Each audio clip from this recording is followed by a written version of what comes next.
Hey, welcome to Firescale Audiobooks. If you enjoy our audiobooks, please consider subscribing to the channel. Also, feel free to share your review in the comments section below. By the end of day 2 at the academy, Leo finally felt like he was beginning to get a handle on things. He had secured a solid foothold among the students, forming a competitive alliance with Mu Shun and Su Yang, who now reserved him a seat at their corner table during dinner and ran beside him during the grueling morning sprints. He had unwillingly acquired an annoying yet oddly useful companion in Mu Ryan, who clung to him like a shadow for no apparent reason. But at least she was good for helping him navigate social situations and tutoring him in studies. And most importantly, he had established dominance. After his brutal dismantling of Jianggu, word had spread fast. His name carried weight now, and no one in the class seemed particularly eager to test his limits. Overall, everything was falling into place. His personal goals were on track, except for his ongoing struggles with meditation, but that was a problem for another day. For now, for the first time since stepping foot into Rodova Military Academy, Leo allowed himself to relax, loosening his shoulders, sinking into his seat, and actually enjoying a meal among his companions. As being no longer as worried about his memories as he was a couple days ago, he found his overly tense behavior relaxing just a little. However, unfortunately for him, lowering his guard during dinner was apparently a bad choice, as just when he least expected it, disaster struck. Tap, tap, tap. The rhythmic footsteps of senior cadets echoed through the mess hall as they marched in, their uniforms dirted with mud and blood, their boots leaving faint imprints of dust and grime across the polished floors. The academic session had started a few days ago. However, this particular group of senior students looked like they had just arrived, as they entered with wide smiles and loud cheers, like a victorious troop returning home after a long mission. They looked like they had just crawled out of hell itself, bloodied, battered, bruised, but still standing tall, as they carried themselves with the confidence of battle-hardened veterans. The Rodova Military Academy Inter-School Circuit Team has returned from the summer camp. The declaration sent a ripple through the hall. Murmurs turned to whispers. Whispers turned to cheers. And then, like a wave cresting over the entire room, all hell broke loose as the second-year students broke into wild cheers, while the first years joined in with excitement. In Rodova Military Academy, the circuit team members were like the star athletes who carried on the pride of the institute, and they were treated as absolute superstars back home. Almost immediately as they were back, potion bottles were opened and thrown over the team in joy, as the mess hall turned into a literal mess, as the expensive potion juices mixed with the dirt and grime off their bodies. You shun, you shun, you shun. Slowly, the chant for you shun erupted from the crowd, as standing at the center of the group, Yushin pushed away everyone else around him, hogging all the spotlight as he raised his hands in the air with pride. As a transcendent-level talent, and the captain of the current Rodova Military Academy Interschool Circuits team, he was the Institute's pride and the current most popular student of all. It was common knowledge that qualifying for the circuits as a first-year student was next to impossible. However, Yushun somehow managed to do it last year, becoming the only first year from his batch to be on the circuits team. A living legend amongst his batch, and an inspiration for all the new joinees this year. "All right, relax, people. Yushun is here," he said, grinning wildly, as he basked in the adoration, before proudly raising his fist in the air, which had the whole mess hall roaring for him even louder. However, just as effortlessly as he raised their volume, he silenced them as well, as with a simple gesture of raising a single finger and bringing it to his lips, he silenced the entire crowd that had gathered. "Shoo," he said, as the crowd obeyed, turning absolutely silent. Then, with a smirk still playing on his lips, Yushun turned back to his team, shaking his head in amusement. "I was happily training at the camp with my second-year boys, who have worked themselves to the bone this summer, worked hard to become worthy of representing this academy at circuits, worked hard to kick Geneva's ASS this time around." Yushun began, his voice dripping with pride as he gestured toward his teammates behind him. "When I suddenly heard some news." His smirk widened. "Not one, but 2 Monarch-level talents have joined our academy this year." A ripple of murmurs spread through the crowd. Yu Shun let the tension build, then barked out a sharp, amused laugh. Ha ha! Isn't that great, guys? Not just one, but two. He clapped, his enthusiasm contagious, prompting the gathered students to clap along with him. Come on, then. Tell me who they are.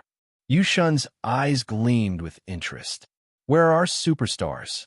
A hush fell over the hall once again. Then, Suyang moved first. With his head held high, he stepped forward, his presence commanding attention. He didn't hesitate. First year, Suyang, he said, his voice filled with conviction. I'll be joining your team, he declared boldly, as Yushin didn't react immediately. He kept clapping, never breaking rhythm, never letting Su Yang's declaration shake his performance, as even his smile remained unchanged. That's one, he mused, his voice carrying through the hall.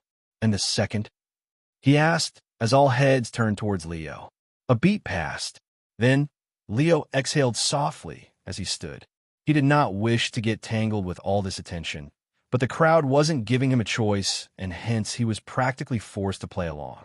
However, unlike Su Yang, he didn't announce himself, didn't speak a word. He simply walked forward, his steps slow, deliberate, measured. As he approached Yu Shun, his gaze flickered, not just to the captain, but to the team behind him as well.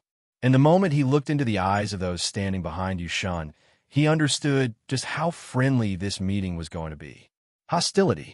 He sensed crippling hostility as he looked into their eyes, as although it wasn't obvious or openly expressed, it was clearly there in the eyes of all members present. Shiver. Leo felt a shiver down his spine as he looked at them as a group, as somehow he felt genuine danger to his life at that moment.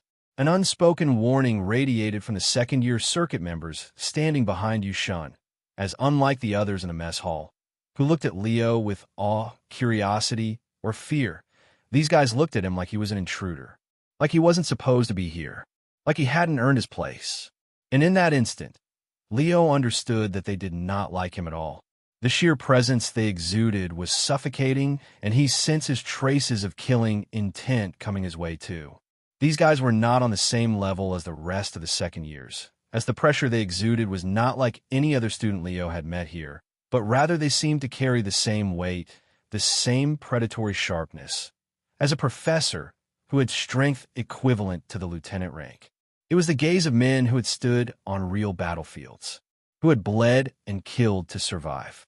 And Leo could feel it in his bones that if he were to fight any of them in battle today, he would lose hands down and that it would not even be a close fight.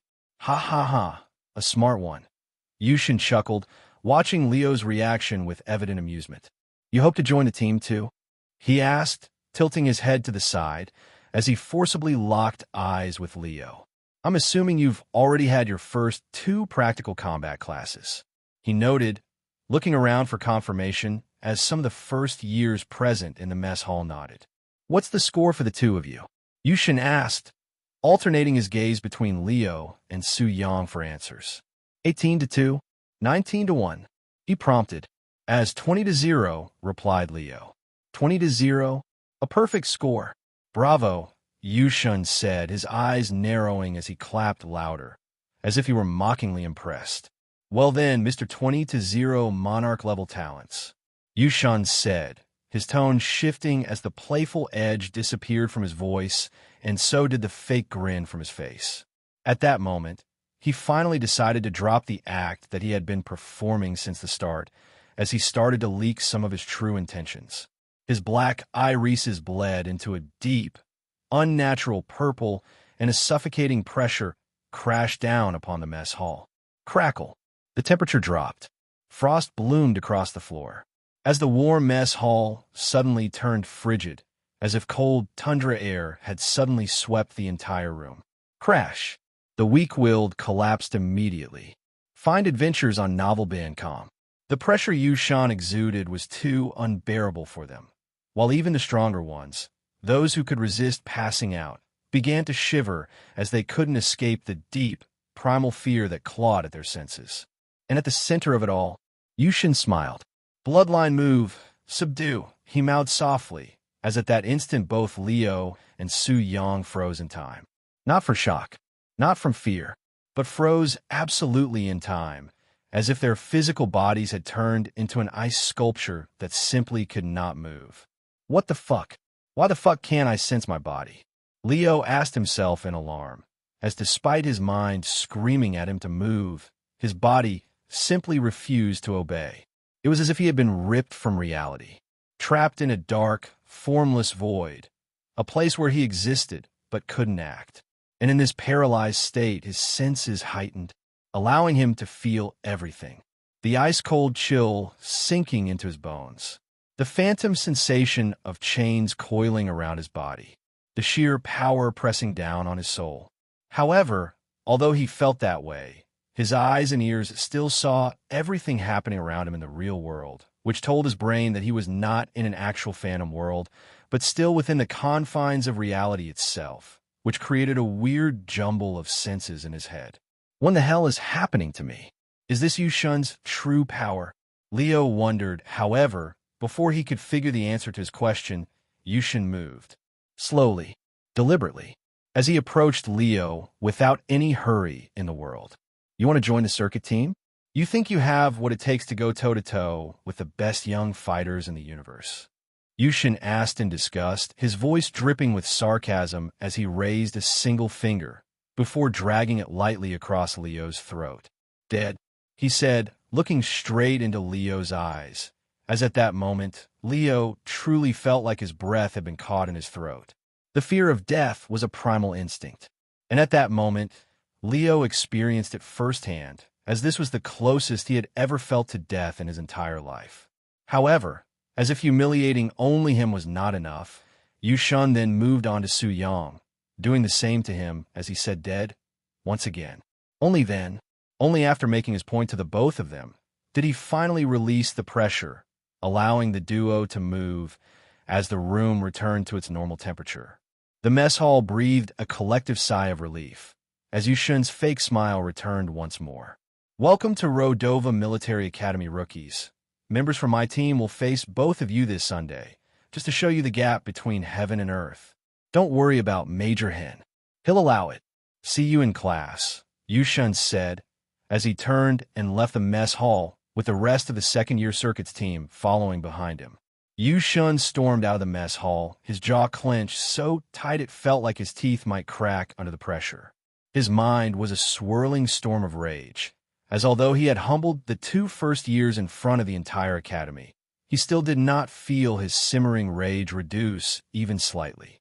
This was because the real cause behind his anger was not the first years, but rather the conversation he'd had with Principal Auric Danehart just moments before. A conversation that had pissed him off more than anything else in recent memory. Flashback. Principal Auric's office, 30 minutes ago. The moment Yushun and his team stepped onto Rodova Military Academy's grounds, fresh from the grueling summer camp, a summons awaited Yushun, as apparently Principal Auric Danehart was eagerly waiting to see him. Yushun hence barely had any time to shake off some dirt covering his body before he found himself in the principal's office, standing before the most powerful man in the academy. Ah, Yushun, Auric said, his voice laced with genuine pleasure. At last, you've returned my boy, he said warmly, as he stood up from his seat to show the kid some respect.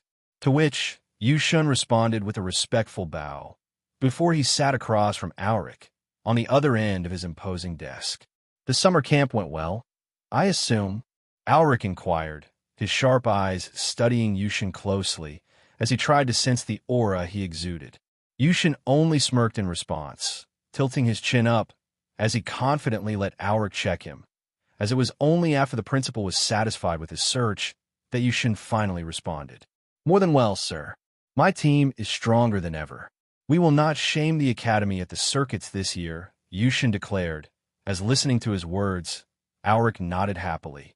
That's exactly what I was hoping to hear, Auric said, as he then transitioned into making some light-hearted small talk, praising Yushun for his accomplishments over the summer as reported by his training instructors. Apparently, Yushun had grown a lot stronger during the summer, receiving high praise from all the training instructors that had gone with him to the camp, with him showing progress not only as an individual, but even as a leader who was well-respected and well-feared by his troop. The instructors also reported on how well-balanced this year's circuits team was, calling them one of the strongest, most well-rounded rosters in recent memory. As listening to all this high praise, Yu Shun's chest swelled with pride. He already knew that this year's team was much stronger than the year before, as he was a part of last year's team and had experienced their performance at the circuits firsthand. Hence, if anyone knew what it took to win at the circuits, it was him.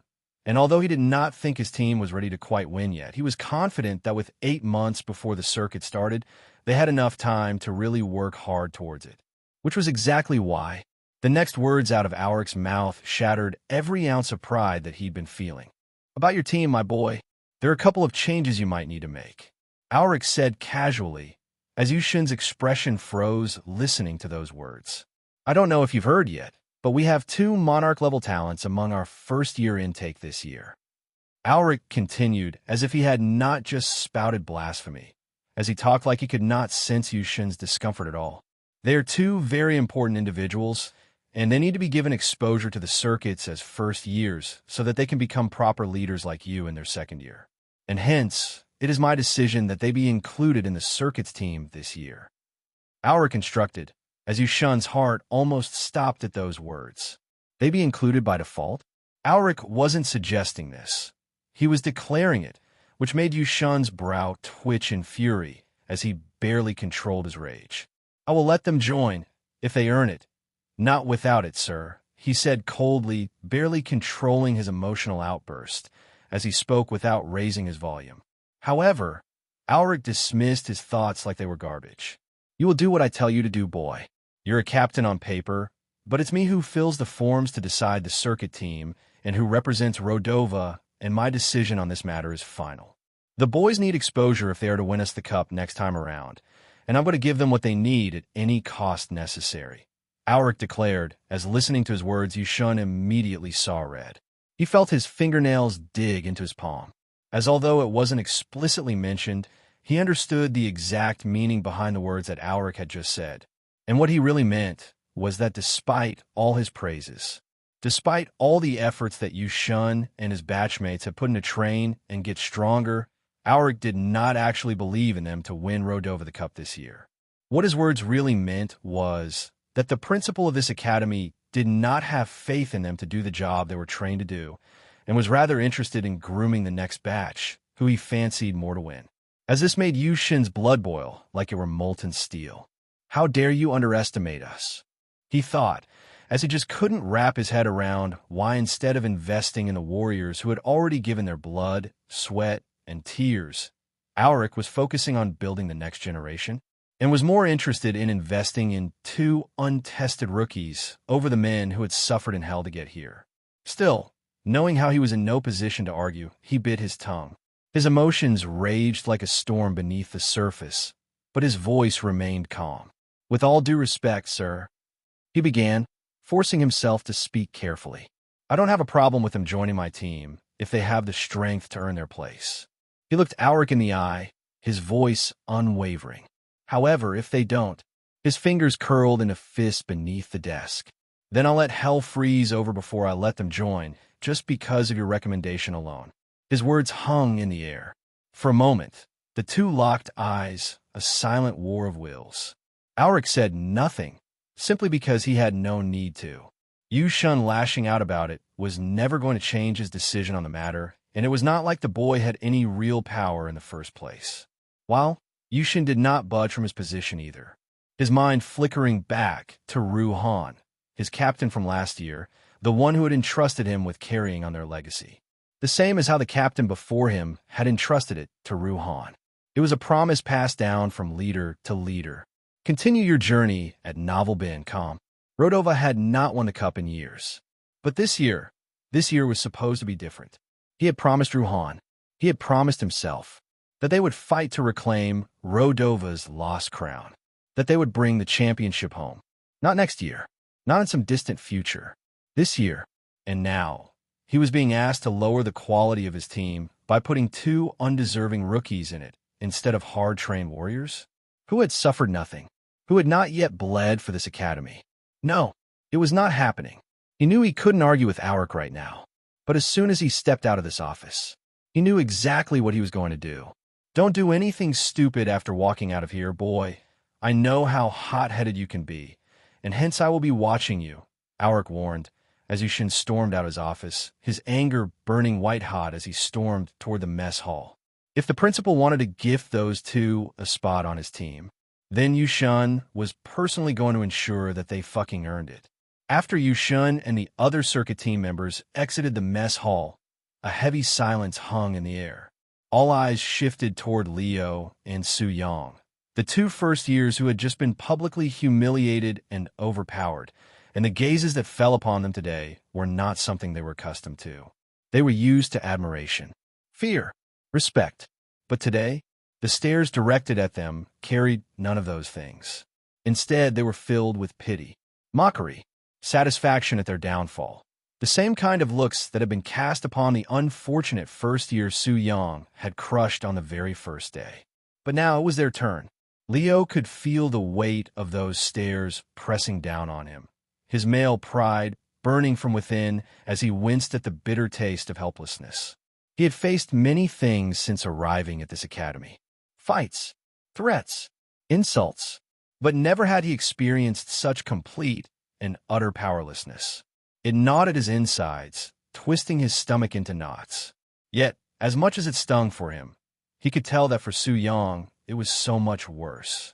The prideful golden boy of the first years, always so composed, always carrying himself like a king among men, now stood unnaturally stiff, his jaw clenched so tight it looked like it might shatter.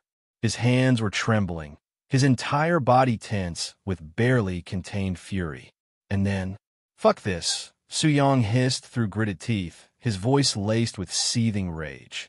Without another word, he stormed out of the mess hall, leaving behind his half-eaten plate of food, refusing to meet the eyes of anyone. Giggles, chuckles. The moment he left, a ripple of muffled laughter followed. Soft at first, then louder. The quiet snickers turned into whispers, then murmurs, then outright chuckles of amusement. It was like watching the mighty fall, and as Leo followed after him, he heard it. The hushed voices, the barely restrained snickers, the amused smirks forming in his peripheral vision. It burned. It burned so fucking much. But he didn't react. He wouldn't react. Because right now, anything he said, anything he did would only make it worse. So he just walked, step after step, keeping his face blank, his eyes cold, his movements steady, as if he didn't hear, as if he didn't care. But inside his blood boiled. Inside, he replayed the moment over and over. Yushin's condescending smirk, the unbearable weight of his power, the helplessness, the humiliation. And as he made his way through the academy corridors, heading toward his dorm, one thing became very, very clear. This feeling? This unbearable, gut-wrenching, rage-inducing powerlessness? He never wanted to experience it again, no matter what. Leo's dorm room, 22C.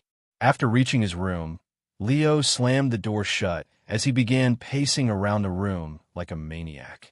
He couldn't stay still because he was far too agitated to sit without motion, and hence pacing around became his only option to vent.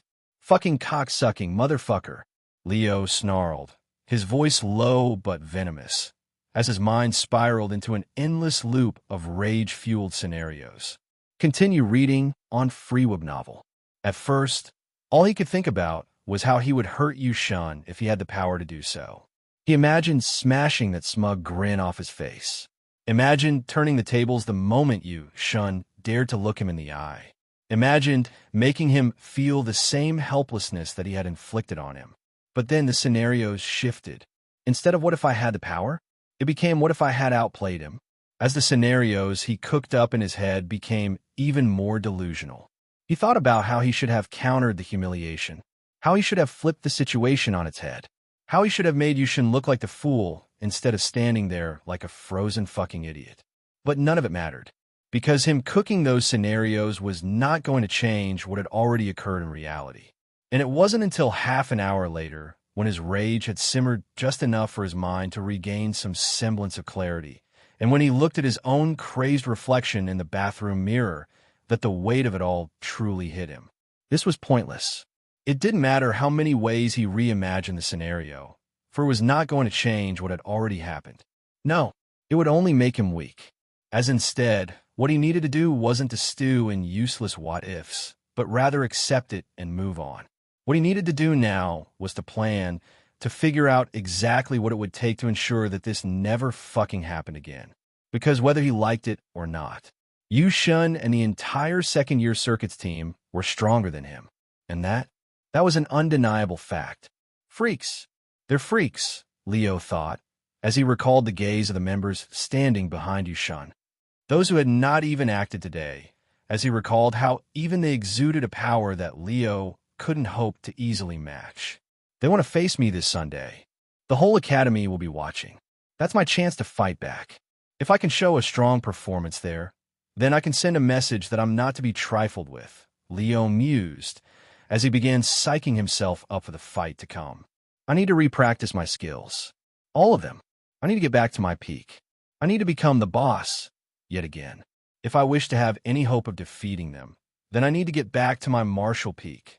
Leo mused as, grabbing a couple of daggers from his storage space, he rushed out of his dorm room, headed straight for the practical combat training field. Meanwhile, Su Yang, unlike Leo, who managed to regain his calm after a few minutes, Su Yang failed to do the same, as the destroyed furniture in his room served as a proof of his bubbling anger. Who the fuck does he think he is? That fucking second-year cunt. I'm the Su family blood descendant. Someday, I will be the Su family patriarch. Yet he dares lay a hand on me. Su Yang spat, as he lifted his half-broken bed and smashed it to the ground yet again. To suffer such humiliation publicly, they must pay a price. This Sunday, I must reclaim my honor, or what good is the Su family blood flowing through my veins? Su Yang muttered, as looking towards the ceiling, he let his rage dry out the tear forming in his eyes, preventing it from falling down anyhow. I swear I will make it to the Rodova Circuits team. I swear I'll prove to everyone that had laughed at me today that the Su family is not to be disrespected. I may not be able to touch Yu Shun today or any time in the near future, but I swear I will return the humiliation I face today, in this life or the next, Su Yang said, as he too rushed out of his room. His destination, the swordsmanship training ground, specially created for swordsmen to test their power. The following days passed in a blitz of rage for both Leo and Su Yang, their tempers burning like wildfire. They moved like men possessed, throwing themselves into their training with reckless intensity that was driven by humiliation and fueled by an insatiable need for redemption. But the academy life did not let them be. The students around them did not let them forget the humiliation they suffered a few days ago, as every time they stepped into a class, the giggles and whispers began, and everywhere they walked, smirks followed them, the silent mockery lingering like an unshakable stench. And to top it all off, during the basics of magic theory, Class Leo found something new waiting for him, a single note on his desk. A simple, taunting message written in scrawled, messy handwriting. Yushin's going to kill you on Sunday. Leo stared at it for a long moment, his fingers tightening around the paper before he crushed it in his fist. He did not need this reminder. He was already counting down the days till he could redeem himself, and incidents like these only pushed him even harder, fueling his rage as he went wild with his training at night. Rodova Military Academy, Practical Combat Grounds, 8 p.m. Boom! Another training dummy exploded into splinters, its form disintegrating as Leo drove his dagger deep into its core, executing kill strike with brutal precision. His chest rose and fell in ragged breaths, sweat rolling down his back as he wiped his face with the back of his hand.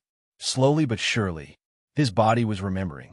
His skills, his instincts, they were coming back to him as he felt more and more sure of his fighting style.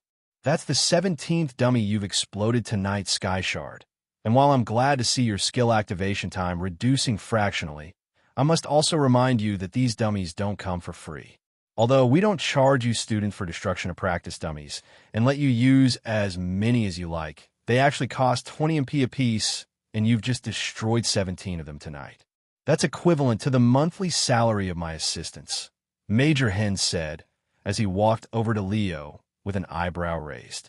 Breathe deeper or control your explosive movements to a point where you can sustain them. I've seen your file and your training for the past few days. You have an uncanny ability for sudden change in direction and burst of speed, but it takes a lot out of you. Not every battle is decided with one decisive strike. Some go on for hours. So control your power, Sky Shard. Huffing and puffing against your opponents is helping you win no matches, Hen advised, as looking at the panting form of Leo, he could not help but shake his head in disappointment. Major, if you don't mind me asking, do you think I can win against any of Yushin's team members on Sunday? Do you think I have what it takes? Leo asked, as he straightened his posture and looked into Hen's eyes for an answer. But the Major simply shrugged his shoulders in response.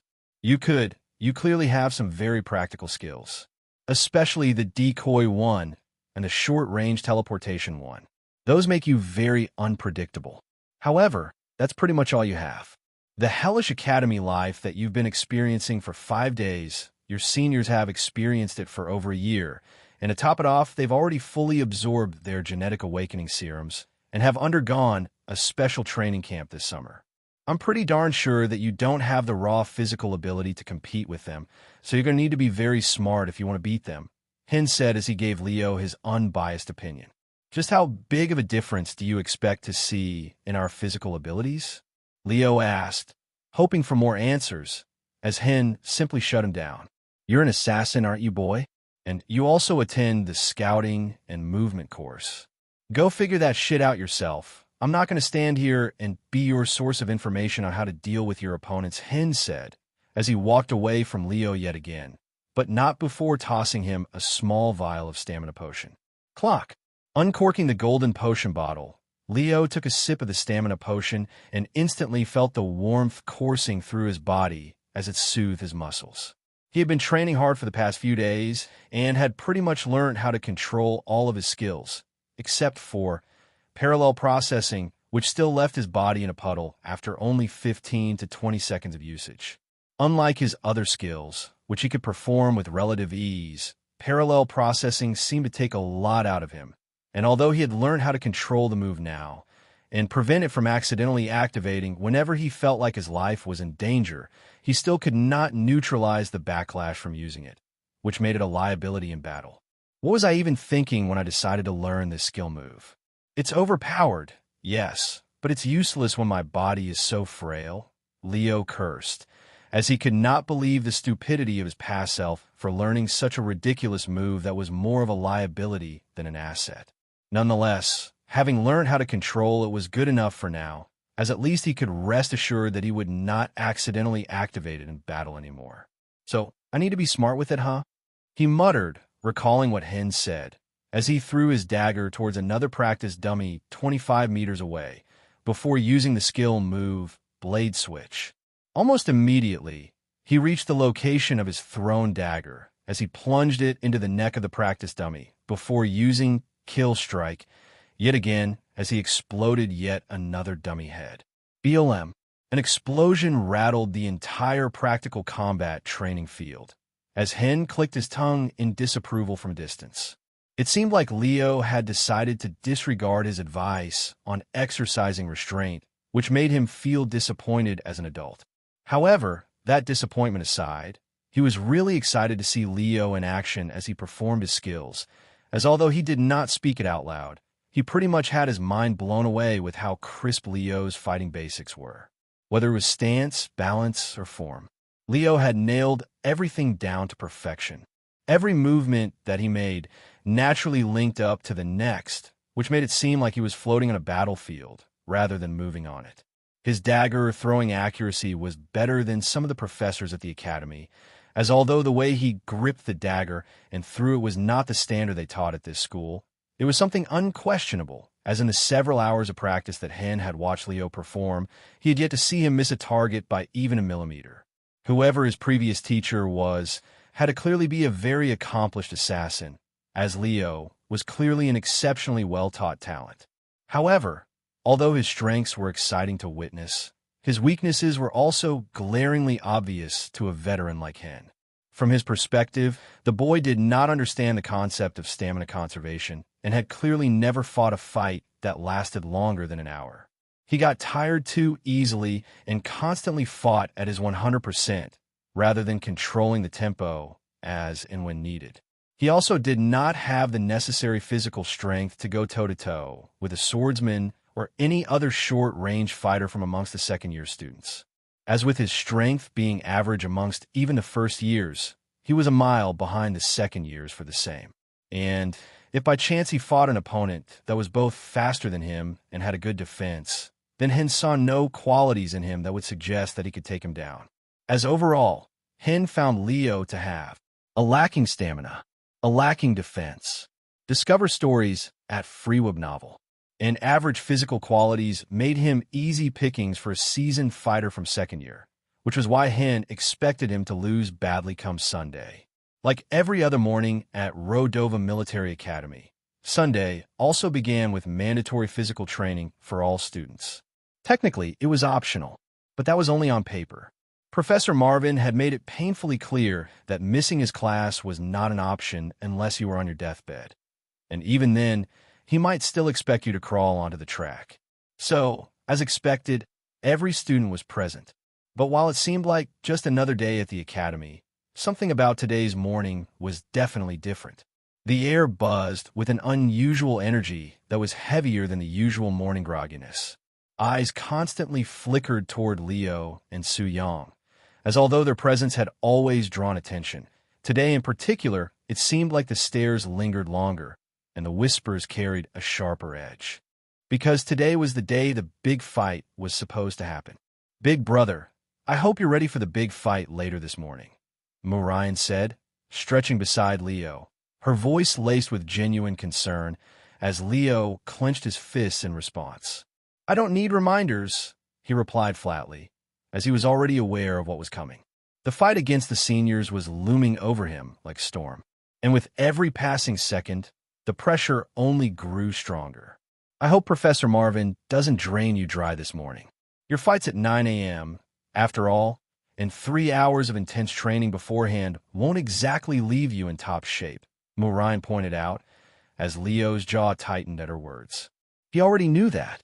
He did not need her to spell out the obvious. Ideally, he should not be training before a big fight. However, skipping Marvin's class was not an option, and holding back in training was not one either. Professor Marvin was a damn demon who did not give a shit about anyone's schedule, much less their personal struggles, which was why asking him for leniency was akin to organizing a dance performance before an audience of blind monkeys. So yeah, Leo was well aware that burning himself out before a crucial fight was a terrible idea.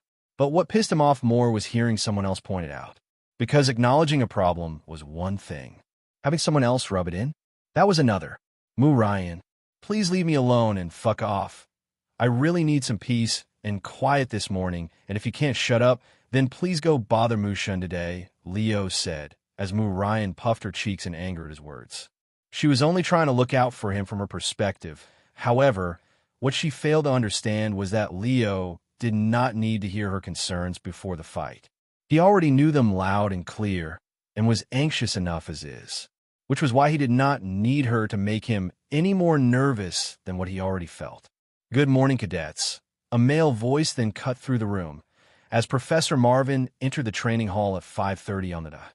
"Today is Sunday, so today we will go even harder than usual in training, because you don't have any other lectures to attend after this one," Marvin said while walking towards the students, as Leo felt his heart sink inside his chest when he heard those words. Usually, he did not mind training harder than usual. However, today was really not a good day for him to be participating in such an intense training session. "Everyone, go put on a 30 kg vest, and Mushun, you will put on a 50 kg one.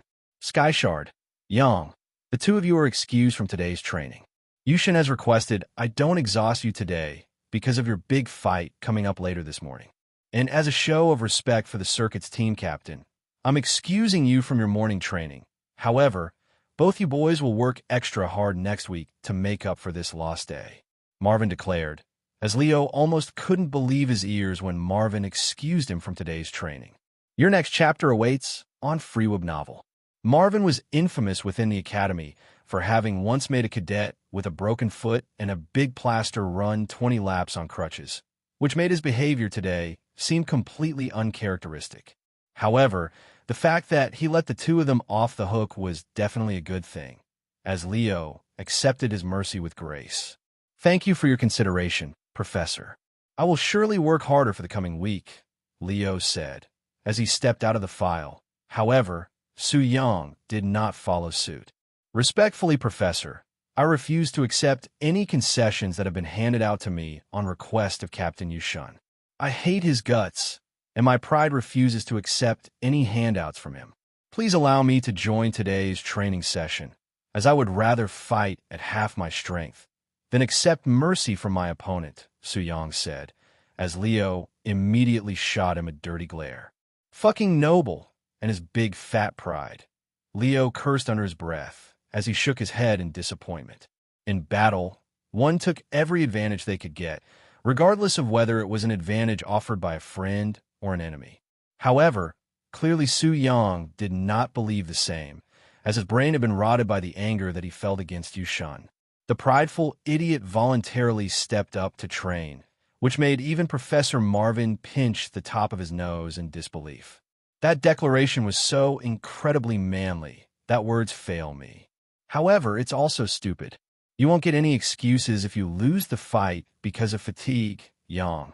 You could have opted to not train, and while I respect your decision to not accept any handouts from your opponent, it's also on you now if you lose. You can't blame circumstances anymore, Marvin said, as Su Yang replied with absolute silence. He knew the consequences of his actions well, and still chose to stick by it. Very well, go take a 10 kilograms vest. I'll give you that much concession of my own volition. It's not because of the captain, Marvin said, as Su Yang stomped a salute. Sir, thank you, sir, he said, as he went on to pick a 10 kg vest, as he joined the rest of the class for this morning's training session, which included drills like squats, duck walk, wire crawling, sprints, crunches, burpees, and more. Overall, it was a session about 20% harder than what they performed on a routine basis, as by the end of it, there was not a single candidate, including Su Yang, who could remain standing on both feet. Everyone was absolutely exhausted beyond reason, with the only respite for Su Yang being that Marvin tossed him a bottle of high-quality stamina potion at the end, which helped him quickly recover much of his lost strength. It was 8:30 a.m. now, and with the fight scheduled to start at 9 a.m., everyone started to slowly move toward the practical combat grounds, eager to see how two first years fared against the much more experienced seniors. At 8:45 a.m., Leo stepped onto the practical combat grounds, his usual military-issued robes replaced by his black assassin attire, a rare choice, which he usually only wore during specialized stealth and mobility classes. He had chosen this attire because he felt a sense of freedom moving within it that he did not feel with the tight military clothes, and also because it helped him conceal weapons underneath the folds of the robe. By the time he entered, a sizable crowd had already gathered at the practical training grounds, with the crowd's whispers immediately surging as they spotted his visage. He actually showed up? Damn, I thought he'd take the smart route and bail. Does he really think he can win? I mean, he's strong, but against a circuit team member? No chance. The circuit's team isn't some joke. There's a reason only 10 second years made the cut. But he's a monarch-level talent. You never really know until you see them fight. Leo heard them all, every snide remark, every whispered doubt, but he gave them nothing. His expression remained unreadable, his posture relaxed yet purposeful as he walked further into the arena, his sharp gaze scanning the field. There was no real optimism in the air surrounding him. The crowd wasn't here to cheer for him. They were here to watch him fail. Out of the hundreds gathered, only a handful seemed to believe he had even the slightest chance. Ryan, Shun, and that was about it. However, it did not matter. He hadn't come here to prove anything to them. He had come to win and to avenge. Good, you showed up on time. If you had not, I would have been forced to drag you from your dorm room by your hair. A male voice came from behind Leo, as when he turned he found you, Shun, entering the combat grounds, with the entire second-year team behind him. Are you scared, rookie? You should be. You're going to face Kyle here today, and Kyle is a mountain of a man, Yushun said, as he gestured towards the biggest and tallest brute standing behind him, who looked like he was at least 7 feet 6 inches tall. Of course I showed up on time. Who do you think you're talking to? Leo Skyshard is many things, but a spineless coward is not one of them, Leo said coldly, as he fearlessly made eye contact with Yushun, before turning his gaze to Kyle, who he stared down as well. Spunky, Kyle said in a deep, giant-like voice, as he simply chuckled at Leo's attempts at intimidating him. It was clear that he did not take Leo as a serious opponent, which enraged Leo even more. What did you call me? You big fat oaf? Leo asked, as Yushun gave him a mean shoulder push. Easy there, Tiger. Don't bite before the fight starts, else my team will fuck you up. We're being respectful here. Otherwise, do I need to remind you of what happened back at the mess hall? Yushin said, as Leo almost felt his blood boil in rage at that statement. Yushin was clearly fucking with him. However, Leo knew very well that he couldn't do anything about it. Yushan was very careful in not breaking any school rules when he provoked Leo, which made it hard for him to justifiably retaliate. Oh look, there's the second one. Haha, he's shooting dirty glares at us. That one's funny, Yushin said, as he pointed towards Su Yang, who was squatting on the ground not 20 meters away, with a tight grip on his sword. Su Yang had those crazed eyes of a murderer, and he looked like he was ready for the opening bell to unleash all his pent-up rage. Well, no point in even talking to that one. I guess we'll go find a seat for ourselves, won't we, boys? Yushin asked, as his teammates voiced their agreement. Excuse us, rookie, we will sit and enjoy your downfall from the best seats in the house, Yushin said, as he deliberately brushed his shoulder past Leo as he moved past him, with his teammates doing the same. All 10 of them bumped shoulders with him on their way to the stands, as slowly but surely Leo reached the limits of his mental calm. Relax. You must relax. This is exactly what they want. You must not let him get under your skin, Leo told himself, as he desperately tried to calm his raging blood down. However, it was easier said than done. He could almost visibly see his heated breaths as they left his nose, as they had turned to vapors.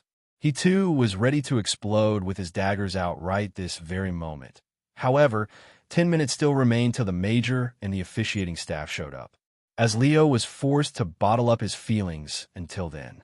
Your journey continues at Freeweb Novel. 10 minutes later, 9 a.m. sharp. By 9 a.m., the anticipation in the arena had reached a fever pitch. It wasn't just Major Hen who arrived alongside his officiating team, as he was accompanied by a lineup of figures that instantly commanded respect. Professor David, Professor Powell, Lieutenant Muiyin Fei, Principal Alric Danehart, Professor Marvin, and nearly a dozen other instructors, some of whom Leo didn't even know by name, all arrived at the practical combat grounds one after another. Holy shit, even the principal is here, one student noted, as it became evidently clear to all that this wasn't just a regular showcase fight anymore, that it was a proper spectacle. As the gathered faculty took their seats, a secondary wave of arrivals followed behind them, in the form of Rodova's entire medical team. Leo's gaze flickered across them, noting just how many of them had been summoned, only to realize that there were far too many for him to even count. A dozen high-profile healers, a dozen doctors, and at least 3 dozen nurses seemed to be at hand for this fight, and it did not seem to be a coincidence that so many of them were here. It was clear that Principal Alric was the one who had summoned them, and that he was the one who was not keen on taking any chances. These were his star students that were fighting today, his circuit team members against his monarch-level talents, and hence Alric seemed to wish to ensure that no matter what, none of them were permanently injured in today's bout, for which he summoned every available doctor to the combat arena. I'm telling you, if any of the boys lose a limb or become permanently retarded because of a blow to their heads, I'm going to fire you from your job and hound you to the point you don't even get a pension after retirement. I'm trusting your referees to interfere as and when needed but it's your neck and job at the line here. Officiate a safe match, else be fired, Alric warned, as Hen chuckled heartily at the principal's words. Deep down he knew that Alric wasn't bluffing. However, he had absolute faith in his referees. They were the ones who were going to be closest to the action, and he trusted them to intervene if things ever went south. Once everyone was settled and the medical staff had finished setting up their emergency operating stations, Major Hen stepped into the center of the marked combat field, his presence alone enough to command everyone's attention as he raised his right palm, signaling for silence. "All right, quiet down." His deep voice carried across the arena as the excited murmurs gradually faded. As you all know, Sundays are reserved for educational combat analysis, and today will be no different. Today's fights will be observed, reviewed, and analyzed by me after they are concluded, as although our original plan was to hold matchups between the best of the first-year students. However, Hen paused as he glanced toward a familiar figure in the stands. Captain Yushan approached me with an alternative proposal, and I gladly accepted it, Hen said, as he gestured towards Yushan in the crowd, who gladly flashed his signature smile and waved to the crowd, basking in the attention. As most of you are aware, today's fight will be an unusual one. First-year juniors will be facing off against second-year seniors, a matchup typically reserved for the end-of-semester trials. Hen's gaze briefly flickered toward the fighters in question. Su Yang, Leo Skyshard, Minerva, and Kyle. His eyes lingered on each of them for just a moment before continuing. For all first years present, this is an opportunity to witness the very best of your class go up against seasoned upperclassmen, fighters who have endured the rigorous training of Rodova for a full year. Who will win? That's for us to find out. But regardless of the outcome, there will be lessons to learn. His voice took on a sharper edge. We will break down the good, the bad, and the ugly. And every single one of you will walk away from here more enlightened than before. With that, Hen turned and walked out of the arena, his part in the introduction complete. However, just as he reached his seat, he paused for one last announcement. Today's fight will be conducted under official inter-school circuit rules. That means no body armor, no strike restrictions. However, lethal force and the use of paralytic poisons remain strictly prohibited, he said, as he swept his gaze across all fighters, his voice firm. Break those rules, and you'll face immediate disqualification and severe consequences. So don't even try and test me, he threatened, as only after making that last threat did he look satisfied, as he took his seat in the stands. Then, in a single, commanding word, he said, "Begin." Cheers erupted across the arena when Hen signaled for the fight to begin, as the assistant referees began walking out to the field. But before the energy could settle, or the official process for the fight could begin, Yushan stood, and with a loud, theatrical flourish, he raised his hands, calling for attention. "Ladies and gentlemen." His booming voice cut through the chaos, forcing the roaring crowd to turn their focus toward him. "Ladies and gentlemen, if I may have your attention for a moment." The audience quieted, their curiosity piqued, as Yushan smirked. "I know many of you believe that Leo Skyshard and Su Yang are destined to join Rodova's esteemed interschool circuits team. I mean, why wouldn't they?" He chuckled. "They're monarch-level talents, the pride of this academy," Su Yang exclaimed, as his words sent ripples through the audience. Even Leo could sense it, the subtle shift in the atmosphere. A shift that Yushan had masterfully orchestrated. Now, don't get me wrong. I, too, believe that these two juniors will, without a doubt, join the circuits team someday. Enjoy new adventures from Novel.com. The way he emphasized that last word sent an unspoken message. Then, his expression hardened. But whether they join as first years, his smirk widened. That is something they will have to prove. And make no mistake, nothing will be handed to them. A murmur spread through the crowd, as Alric's face immediately soured. The principal wasn't impressed by what Yushan was trying to pull off here, as he saw straight through his childish tricks. Yushan was trying to create public pressure on Alric with his speech, so that if he now handed over those spots to Su Yang and Leo, it would be him who would look like a biased principal.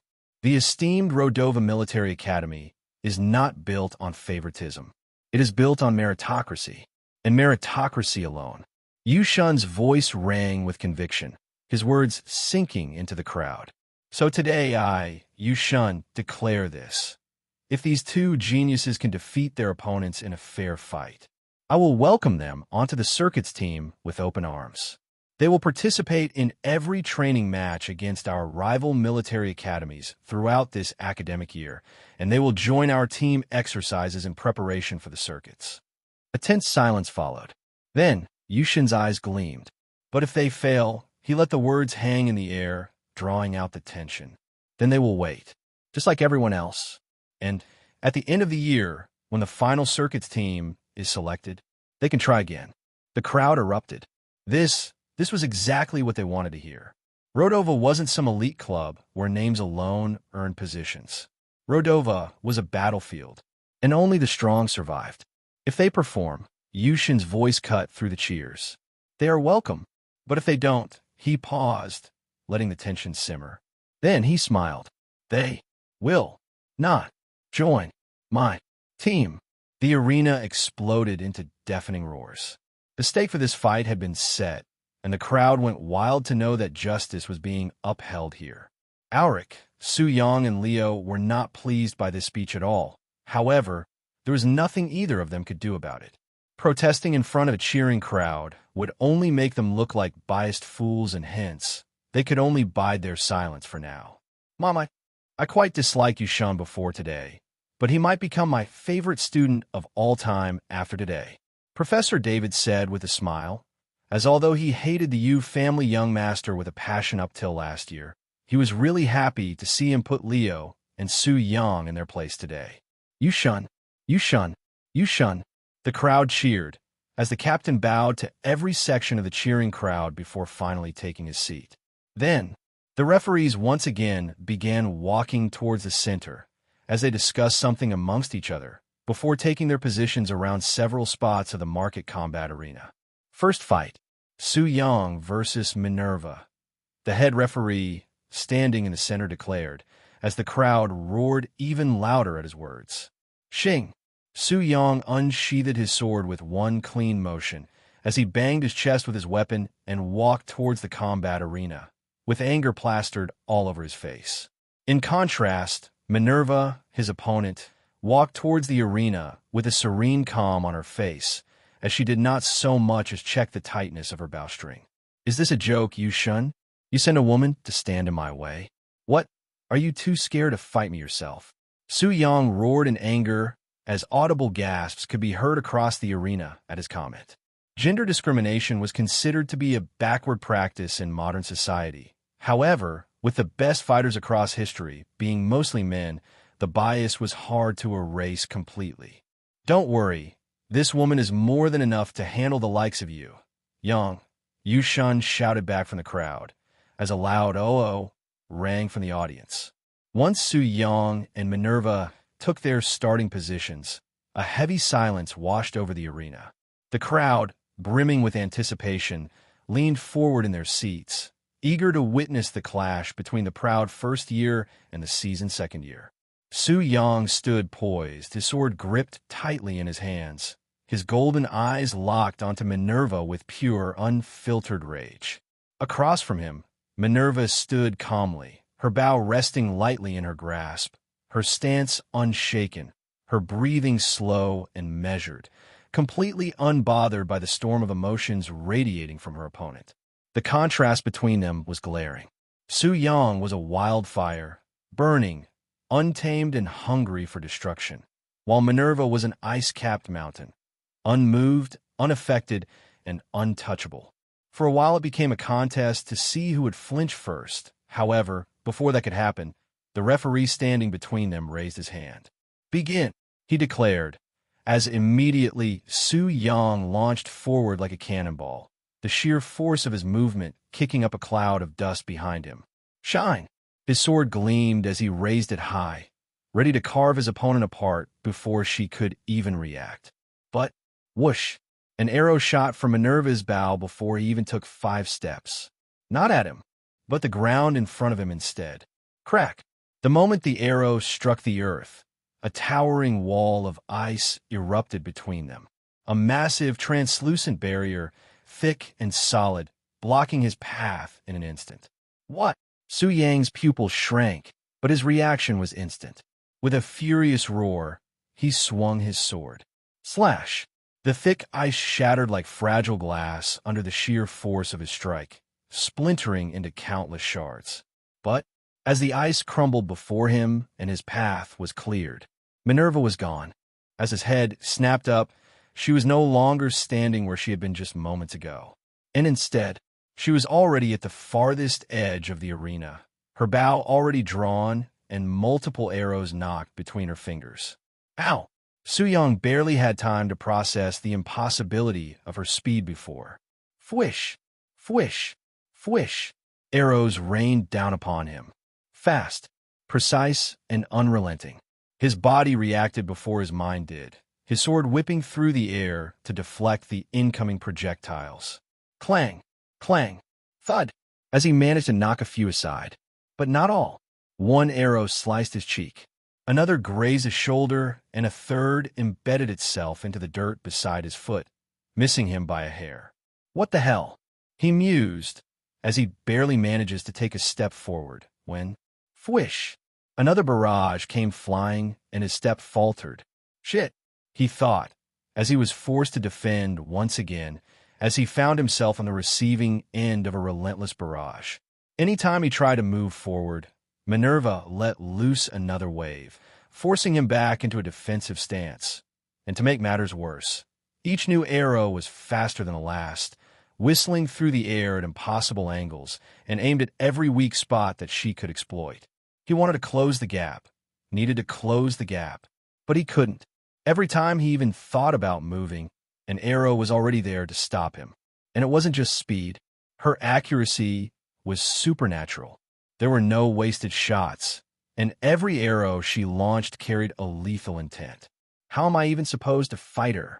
Su Yang wondered at that moment, as the only solution that came to mind was to unleash his sword attack, the mountain's splitting slash, in hopes that it would buy him enough time to close in the gap. However, the second he tried circulating the mana in his body, he somehow failed at conjuring anything, as it seemed like an external field was preventing him from mobilizing mana.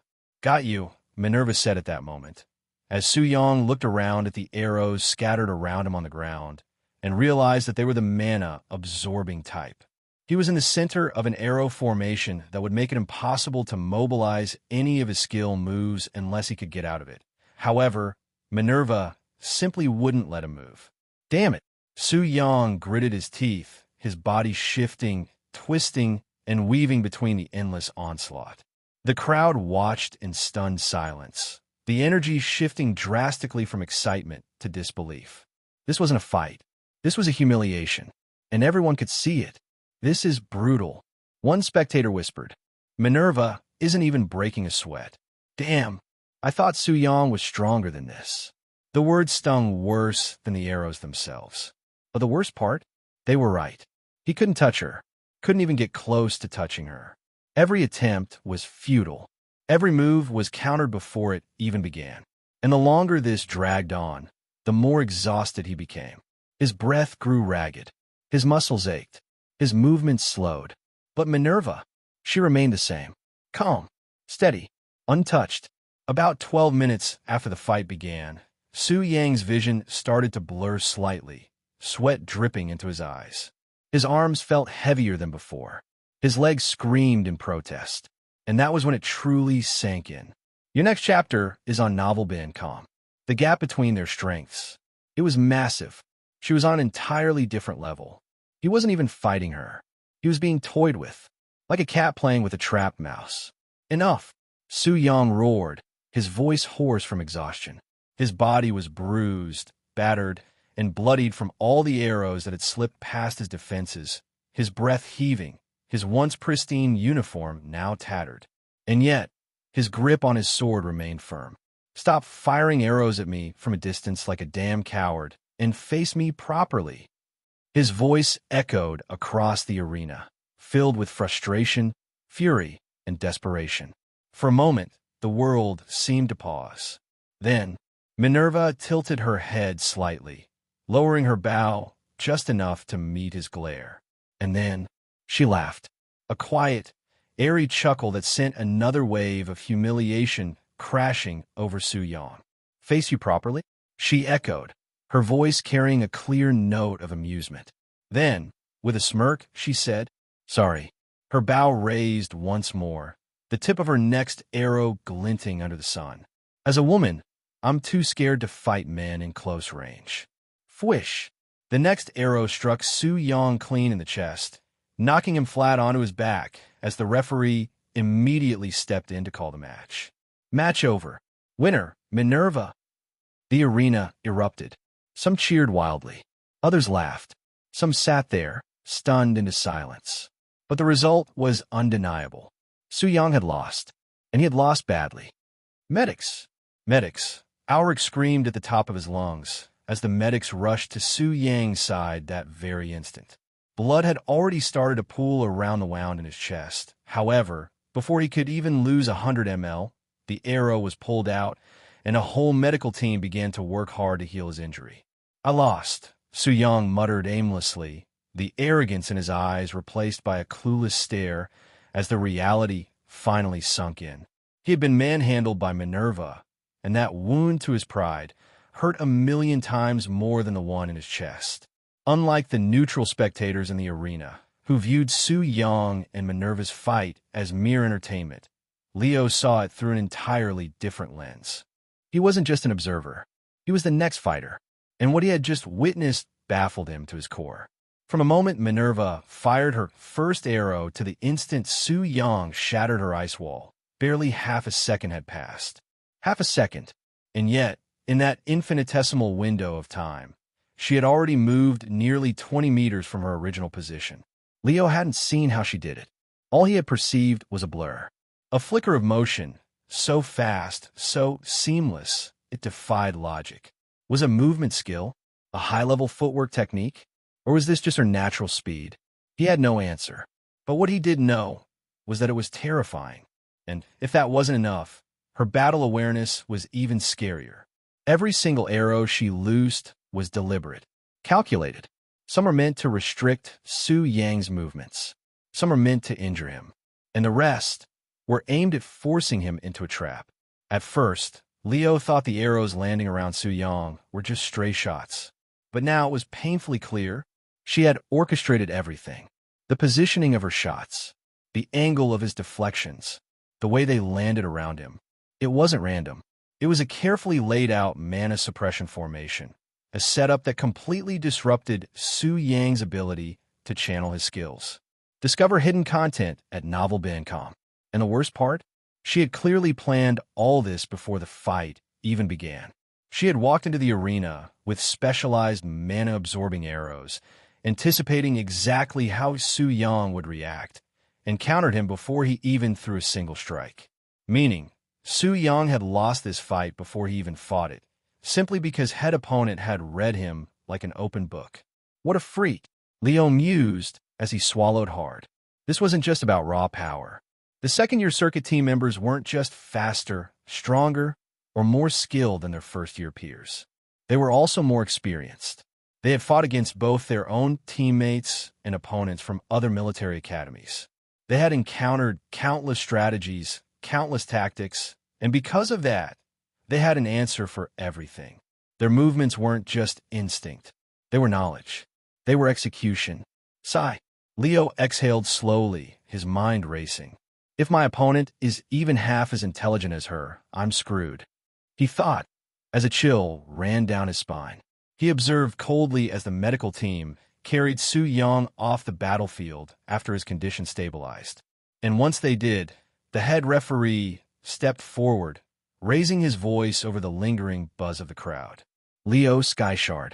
Kyle, step forward," he instructed as the arena erupted into cheers once again, as all eyes turning to the new fighters walking out.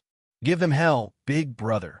The pride of the first years is in your hands." Mu Ryan and Mu Shun's voices rang through the noise, but Leo barely registered them. His heartbeat was pounding far too loudly in his ears for him to hear much of anything. Thump! Thump, thump, was all he could hear as his hands began to tremble violently. Fear. He was scared, as his body felt unnaturally warm, yet cold at the same time. He could feel the blood rushing to his head, his nerves tightening like coiled steel as he realized that the worst outcome of this fight was not that he could lose his life, but that he could be humiliated like Su Yang was and forced to endure his academy life afterwards. No, no matter what, I must not be dominated single-handedly in this fight. I might not remember who I was, but I surely don't want to be a sorry loser, Leo thought to himself. As, slapping his cheeks, he began jumping from toe to toe, almost out of some deep-buried instinct, as he tried to loosen the muscles of his body and prepare them for explosive movement. Huh, I was right to call you Spunky. Look at you go. I bet you're real quick on your feet, small boy. Kyle said, as he took his starting spot and fiddled with the massive double-handed longsword in his hands. Leo said nothing in response, as he tried to steady his breathing and stop the trembling in his arms. To do so, he closed his eyes and tried to sideline all the other emotions that he was feeling as he tried to enter a state of pure calm and focus. It's okay. Don't tremble, little man. I won't kill you. I might break your arms and legs and a few ribs, but you'll make it out alive, Kyle said in his hoarse, giant-like voice, which made his warning sound even more scary than it normally would. However, Leo still did not react. Remaining calm, he only focused on settling his nerves, as although it took him a couple of breaths to regain his composure, he did manage to regain it right before the fight began. Fighters, ready? The referee called out once Leo opened his eyes, as he alternated his gaze between the two combatants. Ready, ready, Kyle and Leo said in response, as the referee gave them both a curt nod. Begin, he said finally after that, as with a sharp drop of his palm, the match was officially underway. Cheers! At the start signal, the entire arena erupted into cheers, as most of the spectators expected Leo to burst forward the moment the match began and to take the fight to Kyle in an aggressive, fast-paced assault, which would have been the obvious move to make. However, Leo did not. Instead, he remained still, with his feet planted firmly in place, and his posture loose but controlled. He locked onto Kyle's every movement. For the first few seconds, neither of them moved as a strange tension settled over the arena. What's he doing? Why isn't he attacking? The murmurs of confusion rippled through the audience. And then, Kyle smirked. Oh, no flashy footwork. No spunky opening move. His deep voice rang out, loud enough for the crowd to hear. He tilted his head slightly, his hulking frame remaining relaxed as he gestured toward Leo with an open palm. Why so hesitant, Skyshard? Standing so far away like that. Shouldn't you be rushing in already? To the untrained eye, his words might have seemed like mockery.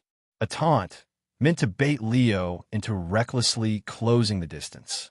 But Leo saw it for what it truly was, which was a desperate call-out. Kyle had prepared for a charge. He had expected Leo to immediately rush forward and engage in close-quarters combat, so much so that he had likely built his entire opening strategy around it. It made sense for Leo's primary weapon was a dagger.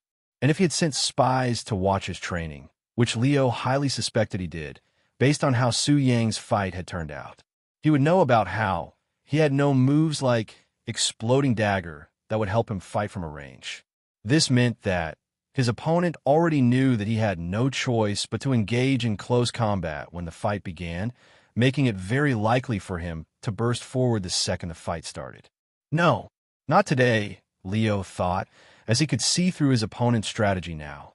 Kyle had likely spent the past few days planning a strategy that crushed Leo the moment he charged forward towards him. But now, Leo wasn't moving, and that threw everything off. It was a good strategy, and Leo would have likely walked into his trap had he not observed Su Yang's fight unfold before him. However, because he did, Leo realized that something was fishy. Minerva had read Su Yang too perfectly for it to be a coincidence. It was like she already knew what he was and was not capable of. And if Minerva had spied on her opponent, then Leo had to assume that Kyle did the same for him. He did not know when he did it. He did not know how Kyle did it. However, Leo felt assured that his enemy knew every move he had under his belt, and hence it was impossible to surprise him. From here on out, if he had any hopes of winning the bout, he needed to fight extremely unconventionally, as that was his only chance at victory. After about 45 seconds of Leo not moving a muscle, the crowd's excitement began to wane. What started as murmurs of confusion quickly turned into boos and jeers as the impatient spectators grew restless at the lack of action. Fight already. Stop standing and do something. What is this, a staring contest? The noise surged, but Leo remained unaffected. His instincts told him that charging at his opponent was not a smart option in this fight, and hence despite the crowd pressure he held firm and did not move a muscle. Boo. Skyshard, you coward, boo. Come on, Kyle, he's just a kid. What are you so afraid of? Kyle, charge, damn it. The kid literally weighs half as much as you. The audience continued to pester, as Leo could see how Kyle looked disturbed because of it. The jeering grated against his nerves, as slowly but surely he felt himself being forced to abandon his carefully crafted strategy. All right then, little bunny, Kyle growled under his breath. If you won't come to me, I'll come to you, he declared, as with a thunderous stomp, he launched himself forward. Whoosh! Despite his massive frame, his acceleration was absurd, as the sheer force of his movement sent dirt and gravel flying in his wake, his colossal long sword gleaming in the morning sun as he closed the distance between himself and Leo in mere seconds. Boom! Kyle's first swing came down with terrifying force, but Leo dodged it with his nimble feet. Bam! The blade slammed into the ground, carving through the stone floor of the arena like it was butter, leaving a deep fissure in its wake. The earth shook, the audience gasped, and Leo's heartbeat skyrocketed. Holy shit, Leo thought, as although he had expected the senior to be powerful, this was on another level. Even without direct contact, he could feel the air splitting as the attack missed him by mere inches, the shockwave whipping against his skin like a near miss from a guillotine. Ah, Kyle grinned, as without a pause, he wrenched his sword free from the ground and swung again, sideways this time. Whoosh! Leo ducked as the arc of steel passed over his head like a storm wind, the sheer momentum behind it sending out a pressure wave that made his ears pop. Fuck! I'm fucked, Leo realized, as he found Kyle unreasonably fast for someone his size. His frame was massive, his reach almost double that of Leo's, and his strength? Easily 3 times greater, which gave him the ability to TKO Leo with a single hit if he landed it clean. I can't afford to exchange blows with him, Leo realized, his mind racing as he continued to evade, weaving between Kyle's massive swings like a shadow dancing through a minefield. Boom! Crack! Bam! The ground shattered beneath each missed strike. The earth split when his sword struck the floor, and the air itself screamed when his swings narrowly missed their mark. The sheer destructive capability of Kyle's sword was unlike anything Leo had ever faced before. And that wasn't even the worst part. The worst part was that despite his destructive spree, Kyle wasn't actually fighting carelessly. Every movement, every attack that he launched was measured, and even when it looked like he was swinging wide, he never actually left any openings for Leo to exploit. The guy was an absolute unit. His footwork was solid, and his defense was impeccable, as psychologically it felt like Leo was facing a fortress on legs. The fucker is like a literal armored rhino that is impenetrable, relentless, and lethal, Leo thought, as he understood that if he tried to forcefully attack this rhino, he would be undoubtedly crushed in an instant. So instead, he waited, dodging, weaving. He kept moving just outside of Kyle's destructive range as he stayed alive in the fight, refusing to take any unnecessary risk. Kyle is eating him raw. This fight is going to end the same way as the first one. Oh, this is a massacre. The crowd mused. As to the average audience member, it seemed like Leo was struggling hard. However, where the audience members saw struggle, Yushun saw genius as unlike them. He could understand Leo's strategy for what it truly was. Clever. Yushun mused, as a smirk tugged at his lips. He understood that Leo wasn't just blindly dodging Kyle's attacks. No, he was buying time. He was adapting and waiting for his chance to turn the tide. Su Yang had lost his fight before it even started because he played into Minerva's hands. But Leo had recognized that Kyle had set a trap for him, and instead of stepping into it, he had forced Kyle to change his approach. He got a good head on his shoulders, Yushin admitted. Most first years would have crumbled under the pressure of crowd. But this one, he's patient. He's disciplined. And above all, he's aware. Yushin acknowledged as he felt impressed by Leo's performance. Leo had no delusions of winning in a contest of raw power, and instead, he was focused on surviving as he bided his time and waited for an opening. However, the question was, for how long could he do it? Find your next adventure on Novel.com. Or was Kyle never going to provide him with the obvious slip-up that he was looking for? You're a cautious little bunny, aren't you?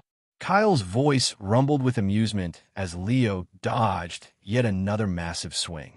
Leo remained silent, refusing to take the bait as he continued to run and backtrack.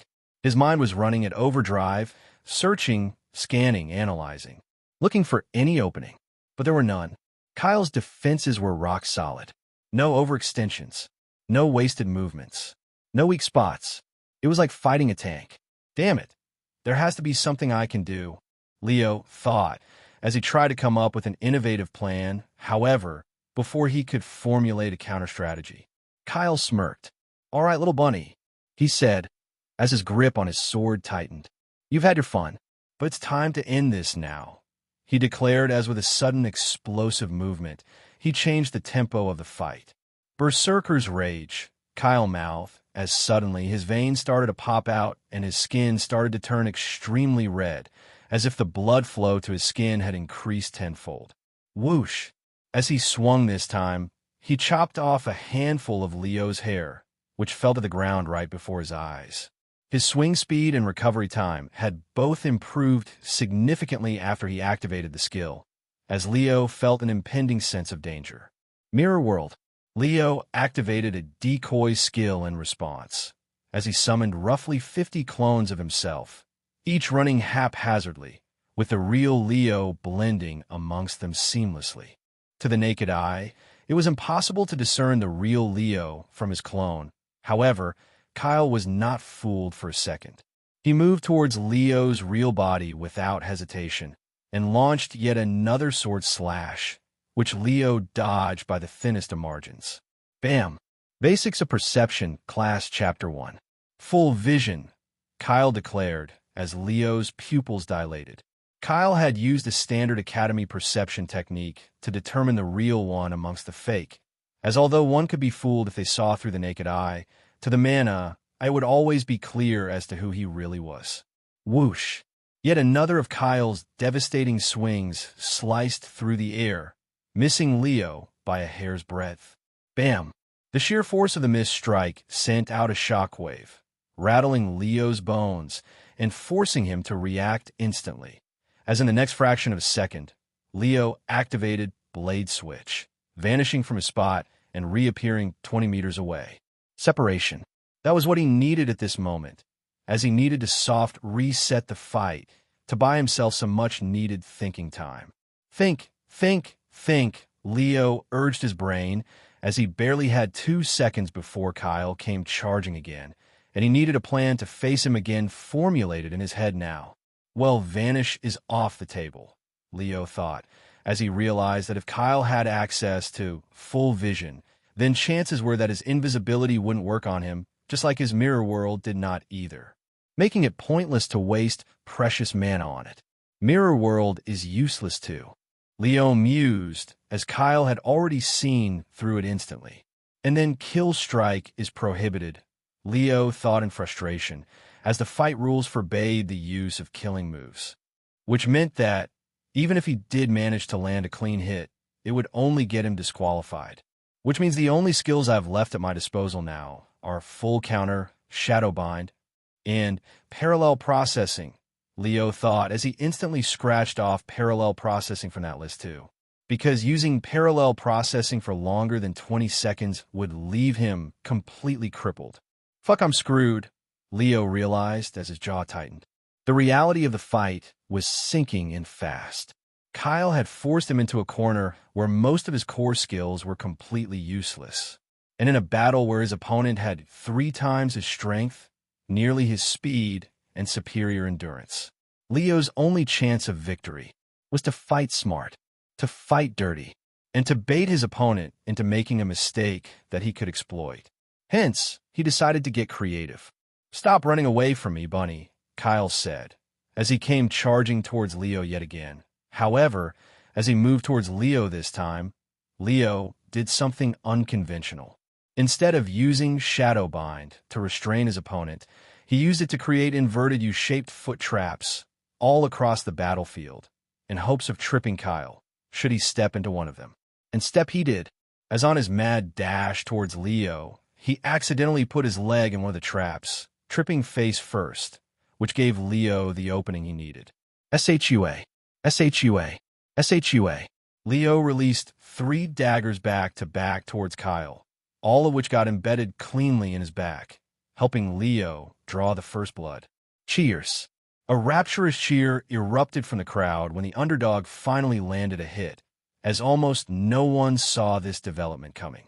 Had this been a street fight, where Leo would have had his daggers laced with poison, then this would have been it for Kyle, who would have lost his life to the neurotoxins. However, since this was not a street fight, the big guy simply got up and flexed his back muscles to eject the daggers out of his back like they were nothing. Clang, clang, clang. The daggers fell to the floor one after another, as Leo raised an eyebrow of disbelief. A quick glance at the daggers showed that they had penetrated barely an inch deep into Kyle's skin, leaving nothing more than a basic flesh wound. What is that rhino skin made of? How the fuck did my daggers not even penetrate halfway in? Leo wondered as he looked at his palms in surprise. He was sure that it wasn't his strength that was lacking. It was definitely the brute whose defense was off the charts, who had somehow made his skin become as hard as iron. Gaia! Kyle roared like a war beast and charged again, his monstrous frame barreling forward like an unstoppable avalanche of muscle and fury. And at that exact moment, Leo felt his bladder twitch. For the first time in his life, he truly understood the phrase scared shitless. Except, in his case, it was more of a near miss than an actual disaster. Thankfully, he was running on empty. But if even a drop had been in the tank, yeah, his pants would have been ruined. And honestly, he wouldn't even blame himself, because watching a vein-popping 7'6" monster barrel toward him at full speed, while howling like a berserker from hell, was nightmare fuel of the highest order. Nope, Leo thought, as he used Blade Switch to run away once again, teleporting 20 meters to the other side, much to the annoyance of Kyle. "Stop fucking with me," Kyle said at that moment, as turning, he cleaved his sword with all his strength as he unleashed the AoE move Tsunami Slash. Instantly, a monstrous crescent-shaped wave of raw force and mana surged forward, carving through the ground like an unstoppable tidal wave of destruction. What the? Leo's eyes widened in sheer horror as the attack expanded, growing, stretching, devouring everything in its path. There was no dodging it. There was no escaping it. It was too fast, too wide, too overwhelming. In the blink of an eye, it was already upon him. Shit. For a split second, his mind screamed at him to use full counter to send that devastating force right back at Kyle. But if I use full counter now, I'll never win this fight. The thought sliced through his panic like a knife. I have to take this attack head on. And at that moment, regret bloomed deep within his chest, because for the first time, he truly felt the consequences of his one-sided fighting style. Man, I wish I had a more balanced skill set. If he did, he wouldn't be in this situation. He wouldn't be completely defenseless. He wouldn't have to brace himself for the pure agony that was about to rip through his body. But it was too late for regrets. Boom!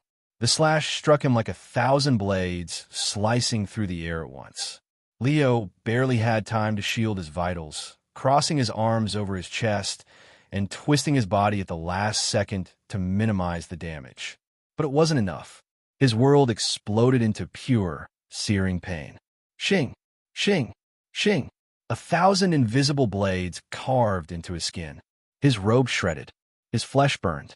Blood sprayed into the air in thin, crimson arcs as gashes and lacerations tore across his arms, legs, and torso.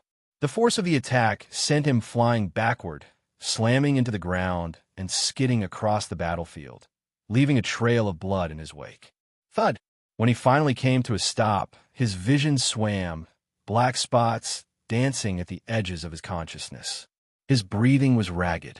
His entire body felt like it had been flayed open. Pain, pain, so much fucking pain. His fingers dug into the ground as he gritted his teeth, forcing himself not to scream. But God, did he want to? His body was trembling, his muscles screaming in agony, but he was still alive. Find exclusive stories on novelband.com. And that was pretty much it. Slowly, agonizingly, he pushed himself up, blood dripping from his arms and staining the ground beneath him as he could feel every single wound, every cut, every tear in his skin. Wow, that was something, he mused as he could taste the iron in his mouth, a bitter smile curling on his lips as he saw Kyle tower over him, yet again.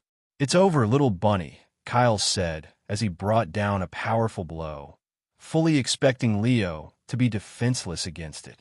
As Kyle's massive sword came crashing down toward Leo, he was convinced the fight was over. And by all logical means, it should have been. Leo was battered, bleeding, and barely holding himself together.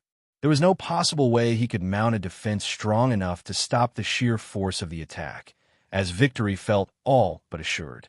However, that's where Kyle made his mistake of underestimating Leo's Sky Shard. From the very beginning, Leo knew that if there was one move Kyle hadn't accounted for, one trick that had remained completely hidden from his spying, it was full counter. And it wasn't a baseless assumption. Unlike his other skills, full counter wasn't something he could practice out in the open. As to use it, he needed to be attacked first, and during all his solo training, that never happened. Which meant Kyle had no way of knowing it existed. It was Leo's hidden ace, his trump card, and he had been waiting for this moment to play it. Sure, he could have used it earlier, when Kyle unleashed Tsunami Slash to avoid getting hit. But if he had done that, the element of surprise would have been lost, and hidden cards such as these could only be played once. Hence, instead of countering Tsunami Slash, he chose to endure the pain and to take the hit head-on.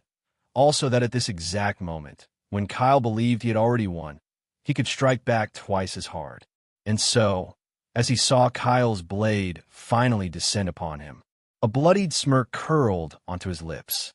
"My turn, bitch," he declared, as with every ounce of strength left in his body, he fought back, activating full counter. Boom! A violent pulse of mana surged through his veins. As at the very last second, Leo raised his dagger, not to block, but to reverse. Ching! Sparks erupted as the two blades connected.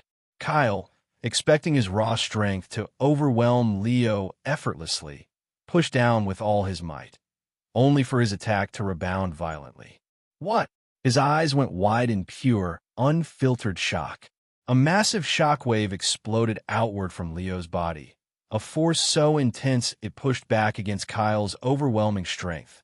As for the first time in the fight, Kyle felt like he was losing ground. "Arg!" he screamed as he tried to force his attack through. Every muscle in his massive body was strained to its limits. However, the harder he pushed, the more his attack was turned against him. Impossible! Kyle's pupils dilated in disbelief, as no matter how much force he exerted, he felt himself being overpowered by someone half his size. Boom! The next moment, he was launched off his feet. His 7'6" frame twisted violently mid-air, flung back like a rag doll as the sheer force of his own attack threw him across the battlefield. But the humiliation didn't stop there. As his body was sent hurtling backward, his sword, his colossal two-handed weapon, was ripped from his grasp as the shockwave seemed to have completely disarmed him, causing his blade to spiral wildly out of bounds, flipping end over end before. Crash! It embedded itself deep into the ground, far outside the arena's fighting zone. Kyle's most powerful weapon was now out of reach. He was weaponless, and before he could even process that reality, thud, his body slammed into the arena floor, the sheer impact sending spiderweb cracks splintering through the stone as he skidded backward, tumbling uncontrollably and kicking up dust and debris around him, which obscured him from the audience's view momentarily. For a moment, there was nothing but silence as a stunned, breathless shockwave swept across the arena.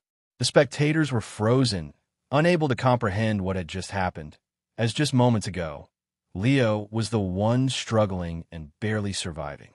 But now, he was still standing, while Kyle, the massive giant and the favorite to win this fight, lay sprawled on the battlefield, disarmed and dazed, in what had to be the biggest turning point of the match so far. Yushan's fingers twitched slightly as he saw Leo counter Kyle's finishing move. He actually pulled it off, Yushan thought, as he leaned forward, resting his elbows on his knees, as he silently appreciated Leo's genius. That move he used there was undoubtedly full counter. In itself, it's a pretty basic move. However, the way he used it is commendable. He let himself get pushed to the absolute limit before deploying it, just so it would have maximum impact. Yushan analyzed, as he could not help but feel excited watching a talent like Leo in action. Yushan had expected Leo to try something clever, but this was gambling with death. The decision to take Tsunami head-on, to endure it rather than counter it immediately, was something only a madman or a genius would do. And Leo, he was both. He waited for Kyle to get greedy, to go all in on the finishing blow. And when he did, Yushan's smirk widened. He flipped the damn script. Find your next read on novelband.com. But that wasn't even the most brilliant part. The shockwave from the counterattack had disarmed Kyle completely. The brute sword was now outside the arena, making it impossible for him to retrieve, as the fight had just gotten a lot more interesting because of it. A groan echoed through the silence of the arena, as Kyle, battered and dazed, pushed himself up onto his hands and knees, his massive frame trembling from the impact. He had clearly not expected to be tossed backwards like a rag doll, as was evident from his ragged breathing and his shaky arms. Did I get pushed back? He wondered out loud, as when his eyes snapped open, his gaze immediately darted towards the edge of the arena, where his sword lay out of reach, as for the first time in the match, a flicker of uncertainty flashed across his face. The crowd still hadn't fully processed what had just happened. One moment, Leo was losing. The next, he had turned the entire battle on its head. And then, the first wave of cheers erupted. Leo, Leo, Leo. It started as a murmur. Then it grew like a storm gathering momentum, spreading through the audience like a wildfire. Holy shit, that was amazing. Holy shit, Kyle is in real trouble now, and he doesn't even have his weapon on him. Leo can do this. He can actually win this fight. The spectators roared as they realized that the underdog had just dropped a titan. In what seemed to be an impossible fight at the start, Leo had now managed to knock Kyle off his pedestal, forcing him into a dogfight without his weapon at hand. If this was a sparring match, losing his weapon would have meant that Kyle lost this round, as Professor Hen would declare the fight to be concluded. However, since we are fighting under circuit rules, Kyle can still carry on, as in a circuit rules fight that can only end via incapacitation or surrender, a spectator noted as he clutched his head in disbelief. If this was a friendly spar, Leo would already have won this bout. However, only because it was an official duel, he still had to carry on and forcefully incapacitate his opponent to get the win. What happened? Little bunny? Too scared to fight me without your tiny sword in hand. Leo said at this moment, as after holding his words for the entire fight, he finally chose this moment to hit back at Kyle. What happened? Little bunny? Too scared to fight me without your tiny sword in hand. Leo taunted, flipping and juggling his daggers as he slowly advanced toward the now weaponless Kyle. Cheers! The crowd erupted in deafening cheers, fully rallying behind Leo now as they sensed the momentum shift in his favor. At the start of this match, most had doubted him. He wasn't their pick to win, nor did they expect him to last this long. But as the fight unfolded into a classic David versus Goliath spectacle, something shifted. The underdog, battered and bruised, still stood tall against an overwhelming force, and by the end, they couldn't help but root for David. Yet, despite how it appeared on the surface, Leo wasn't truly in control of the fight, as the reality was far grimmer. His body was wrecked, bruised, battered, and barely holding itself together. The sheer amount of blood he had already lost made his head feel weightless, his vision threatening to blur if he let his focus slip for even a second. Every breath burned in his chest. Every movement sent fresh waves of agony through his body. He could no longer move at full capacity, nor could he bend his body at certain angles without the risk of tearing his wounds open further. And yet, he kept going.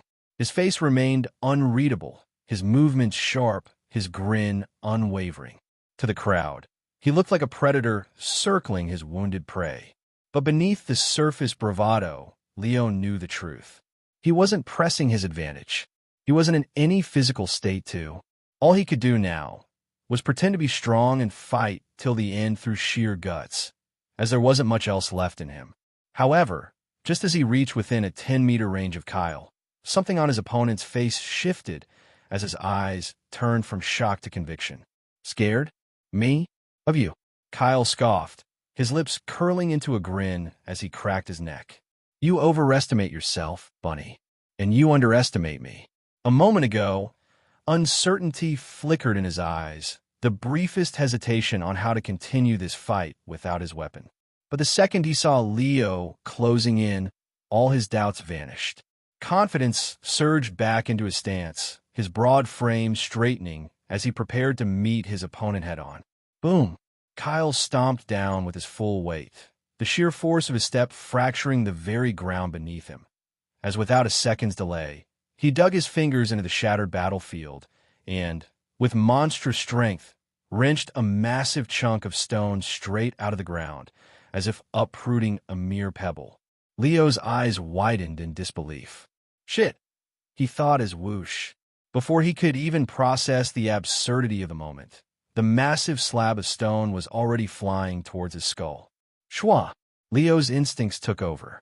He bent backward in a desperate evasive maneuver, narrowly avoiding the lethal projectile as it whizzed past his face. As a fraction of a second later, it crashed into the ground behind him. Boom! Stone exploded upon impact, sending razor-sharp shrapnel flying in all directions as the crowd gasped in collective shock. Holy shit! He just ripped the ground apart with his hands. How strong is this guy? The disbelief was evident in the roars of the audience. But Kyle wasn't interested in their awe. His first throw had missed, and he wasn't keen on missing again. Hence, the instant the first stone shattered, he stomped again, effortlessly prying another massive chunk from the earth before hurling it with even more force. Whoosh! Leo flipped backward, just in time, dodging by the narrowest of margins. As boom! Another explosion rocked the ground as the second boulder struck, sending another wave of shrapnel slicing across his back. Gritting his teeth, Leo barely had time to process the pain before. Whoosh! A third stone was already flying at him. Too fast, too close, and with no time to dodge. The fuck? Leo cursed, his mind barely registering the incoming attack before his body reacted on pure survival instinct, crossing his arms to brace for impact. Crash! The sheer force sent him skidding backward, his boots digging trenches into the dirt as he struggled to stay upright. His arms burned from the impact, muscles screaming in protest, but he had no time to recover, because Kyle was already on him. Your little tricks won't save you now, Bunny.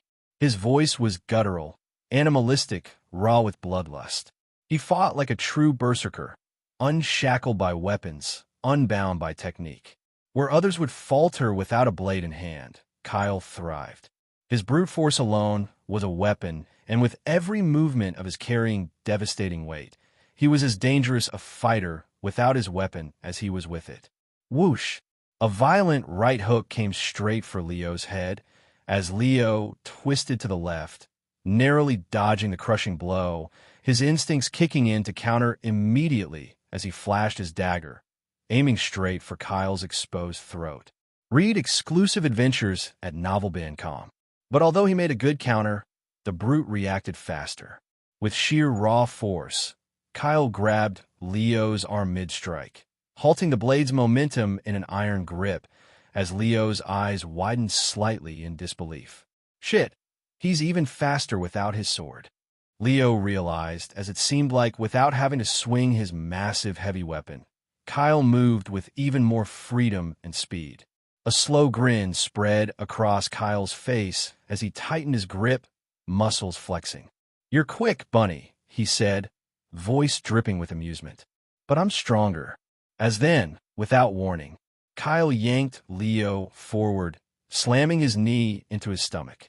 Leo mused as he felt the wind being knocked out of his chest, before he felt his body being lifted into the air with brute power, as Kyle took him to the skies, before slamming him back down towards the ground with a powerful wham. Thud! Leo felt the air being knocked off his lungs as he was slammed down to the floor with a powerful crash. His skull rattled, his lungs emptied, and before he could even register the pain, Kyle pressed his massive giant-like hands against his throat as he started to choke him out. The pressure was instant, overwhelming, as Leo kicked and thrashed against the pressure. His right dagger was knocked from his grip, clattering uselessly against the stone, while his left one was dangerously teetering on the edge of his fingertips, threatening to drop out of reach. Must fight back, Leo thought, as his fingers clawed desperately against his left-hand dagger, bringing it back in a firm grip before he slammed it into Kyle's right arm. Kyle roared in pain, as blood sprinkled out of his wound like a fountain. However, despite Leo plunging a dagger in his right arm, he still did not let go of the pressure, as he choked Leo down with all his strength. Fuck, Leo thought, as his body screamed for air. His vision darkened at the edges. The world blurred. His heartbeat pounded, thudding in his ears like war drums, as the roar of the crowd, the battlefield, Kyle's snarl. Everything dulled, as it felt drowned beneath the suffocating grip crushing his windpipe. Move! Do something! Don't black out! Don't black out! Leo thought, as feeling desperate and with no other options left, he activated Kill Strike, hoping to blow one of Kyle's arms clean off. As boom! Blood! Flesh! Bone! Kyle's left arm erupted in a violent explosion of raw force. His bicep ripped apart as muscle and sinew were torn asunder. A deep, guttural roar of agony erupted from his throat, but even as his limb was blown off, even as the sheer pain should have sent him reeling, he still did not let go with his one good arm. Leo gasped for air, his entire body convulsing, but Kyle still held him down with his remaining arm. His grip had weakened slightly, but it was still there. Still pressing, still choking. The bastard was actually fighting through it, and Leo saw it at that moment. The absolute, terrifying willpower in Kyle's eyes, which looked down on him with conviction, even with an arm blown off. I'm going to lose, Leo realized at that moment, as his vision flickered and his limbs stopped responding to the commands of his brain. Slowly, the world around him turned into nothing but distant noise as his thoughts slowed and his consciousness faded. As then, everything went dark. Winner, second year, student Kyle, the referee announced, as Leo's body finally went limp. The arena erupted. A deafening, rapturous cheer tore through the air as the victorious fighter, bloodied and barely standing Kyle, struggled to lift his fist in triumph. However, before he could gloat, his knees buckled beneath him. His body swayed, and he collapsed onto one knee, panting heavily. Kyle had won, but just barely. His entire body screamed in agony, and his vision swam, the sheer blood loss making even breathing feel like a Herculean task. He had scraped by with this victory by the thinnest of margins, and the unconscious first-year junior lying beneath him had nearly taken him down. A first-year, a monarch-level talent, yes, but an untrained first-year. Sigh. Kyle let out a slow, ragged breath, his massive frame trembling under the strain of his wounds. That kid, that damn kid, Leo Skyshard. He had fought like a monster. Kyle had faced countless opponents since joining Rodova. Swordsmen, mages, assassins. But this was the fight that was undoubtedly the hardest, most grueling battle of his life. A fight where he had thrown everything he had. A fight where his strength alone had not been enough. A fight where he had to dig deeper than ever before, relying not just on his brute force, but on sheer willpower, on the unwavering desire to not fall, to finally scrape by a win. Kyle had no delusions. Leo was not at his full potential yet. But once he awakened fully, once the Academy administered the genetic awakening serum to him, once he trained properly, that monster under his feet would become a true nightmare. And that thought terrified him. Damn, Kyle muttered under his breath, still struggling to breathe. How strong are you going to be a year from now? He had no answer, but he knew that this was only the beginning. Today's victory belonged to him. But a year from now? 2 years from now? Would it still be the same? Could he really hold on to the circuit's team spot before the interschools when the final selections began 8 months from now? Hold on against a monster like Leo Skyshard? Kyle doubted, as he clenched his fists, determined not to let himself be left behind. For himself, for Yushun, and for the entire team that had survived the summer camp of hell together, he promised to train just as hard as Leo Skyshard for the next 8 months, so that even if they met again in battle, the outcome would be the same. Yushun leaned forward in his seat, exhaling softly as he watched Kyle on the battlefield. He was proud of Kyle, proud of how, despite losing his weapon, despite losing an arm, despite being pushed to his absolute limit, his teammate never crumbled. Kyle had earned this win, and in the process showed the entire academy that the circuit team this year had more heart in them than any team before today. But he wasn't the only one who impressed the crowd today, as Leo's fighting also sent a goosebump down Yushun's spine. That brat's limp body, even in unconsciousness and covered in blood, demanded respect, as even though he had lost, his unconscious body laid on the ground with a presence to it that made a grown man hesitant to approach for the kill. You really are something else, aren't you? Yushun smirked as he clapped for Leo as well. Leo had fought like a warrior, like a true member of Rodova's elite. And while Yushun would never admit it out loud, he knew, deep down, that if given enough time, Leo Skyshard would absolutely be circuit's material. Not now, not yet, but soon, too soon. For a first year to be this good already? It was only a matter of time before he picked up a spot on this year's team, and there was nothing that Yushun or anyone in his team could do about it. And even though Yushun had no intention of allowing Leo to join the circuit's team until he earned his place, from today onwards, he was going to pay special attention to Leo's growth, helping him in any way he could, for it was undeniable that the brat would be his team member soon.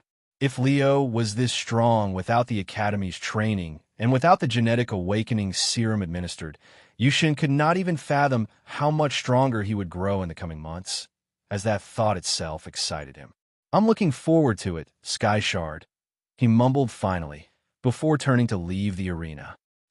Medics, get in there now. Principal Auric's voice boomed across the battlefield, a rare panic lacing his tone as he jumped to his feet, waving frantically for the medical team to move. His face was contorted in a mixture of urgency and frustration, as his normally composed demeanor completely shattered. 2 students, 2 star students. Both of them lay on the battlefield, broken and bleeding, and Auric hated every second of it. Check Skyshard first, he barked, his sharp eyes locked on a Leo's unmoving form, while another team rushed to stabilize Kyle. His heart pounded furiously in his chest, but not because he was disappointed. No, this fight had proved everything he needed it to. Everything. Everyone in this arena had seen it. Every teacher, every student, every instructor. They had all witnessed it with their own eyes. The raw, terrifying potential of an untrained first-year Monarch talent. Nobody could question Leo Skyshard's future anymore. Nobody could doubt why Auric prioritized his and Su Yang's growth. Even if Yushun wouldn't allow them to train with the circuits team in the coming months, Alric didn't care. He would find another way. He would bring in senior adventurers. He would hire past circuit champions.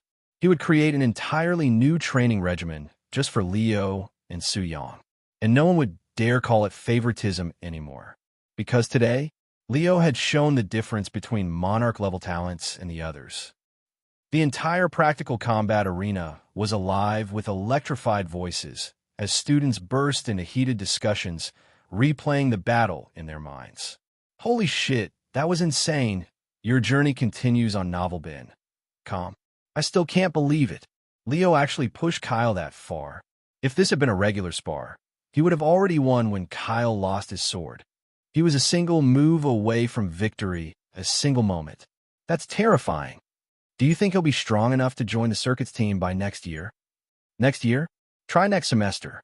If he gets the right training, that guy could be a monster within months. Yeah, but damn, Kyle's endurance was inhuman. I thought he was going to collapse, but he kept going even after losing an arm. Respect to both of them, honestly. The audience was split between celebrating Kyle's incredible victory and acknowledging Leo's sheer insanity. What they had witnessed today was not just a fight. It was the beginning of something much, much bigger, and nobody was going to forget it. Not today. Not ever. As this was simply a fight for the ages that students were going to talk about even years from now. The administrative building's medical wing was the most advanced medical facility in the entire academy, reserved exclusively for faculty members and students suffering from severe injuries.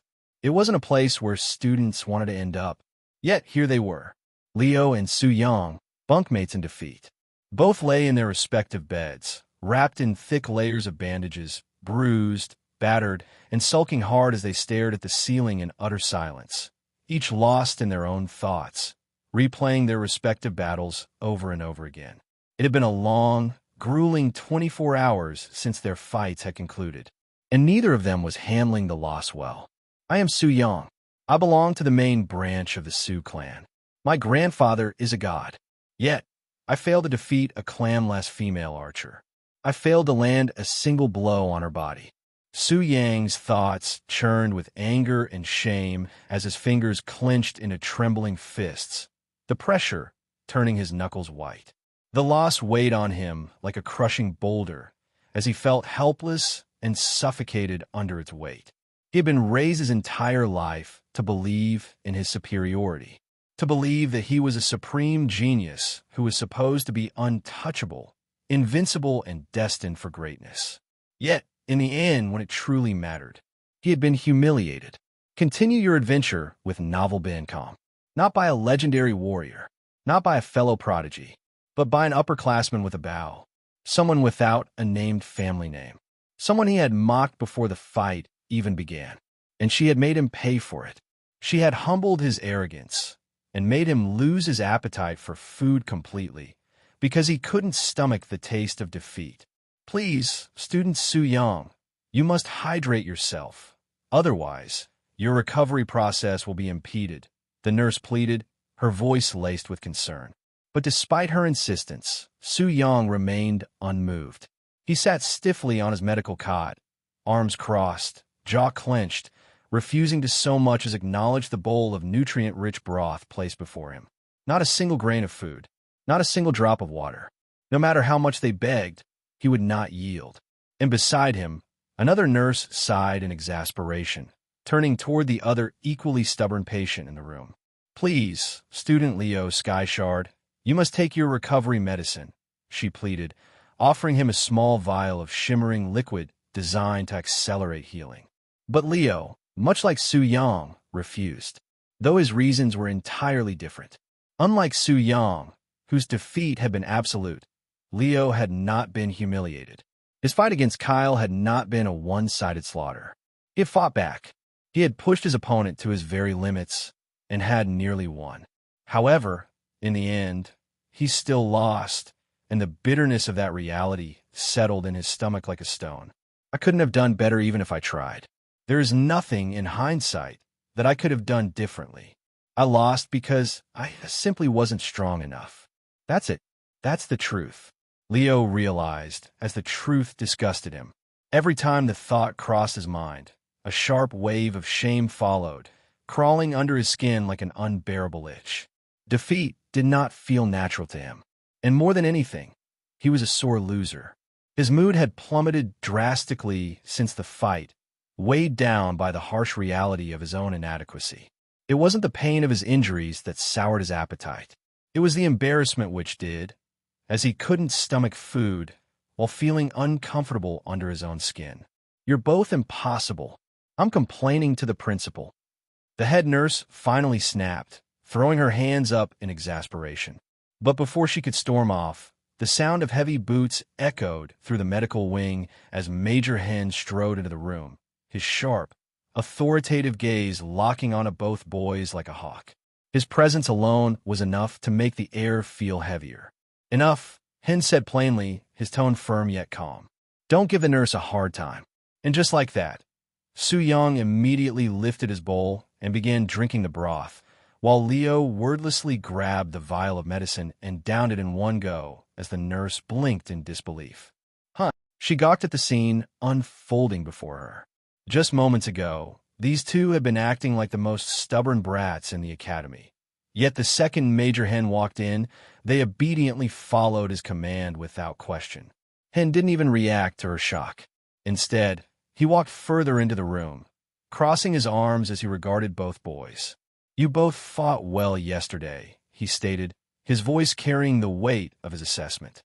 "Your fundamentals are strong, and while you still have room to grow, there is no doubt in my mind that you will both become excellent representatives of this academy in the future."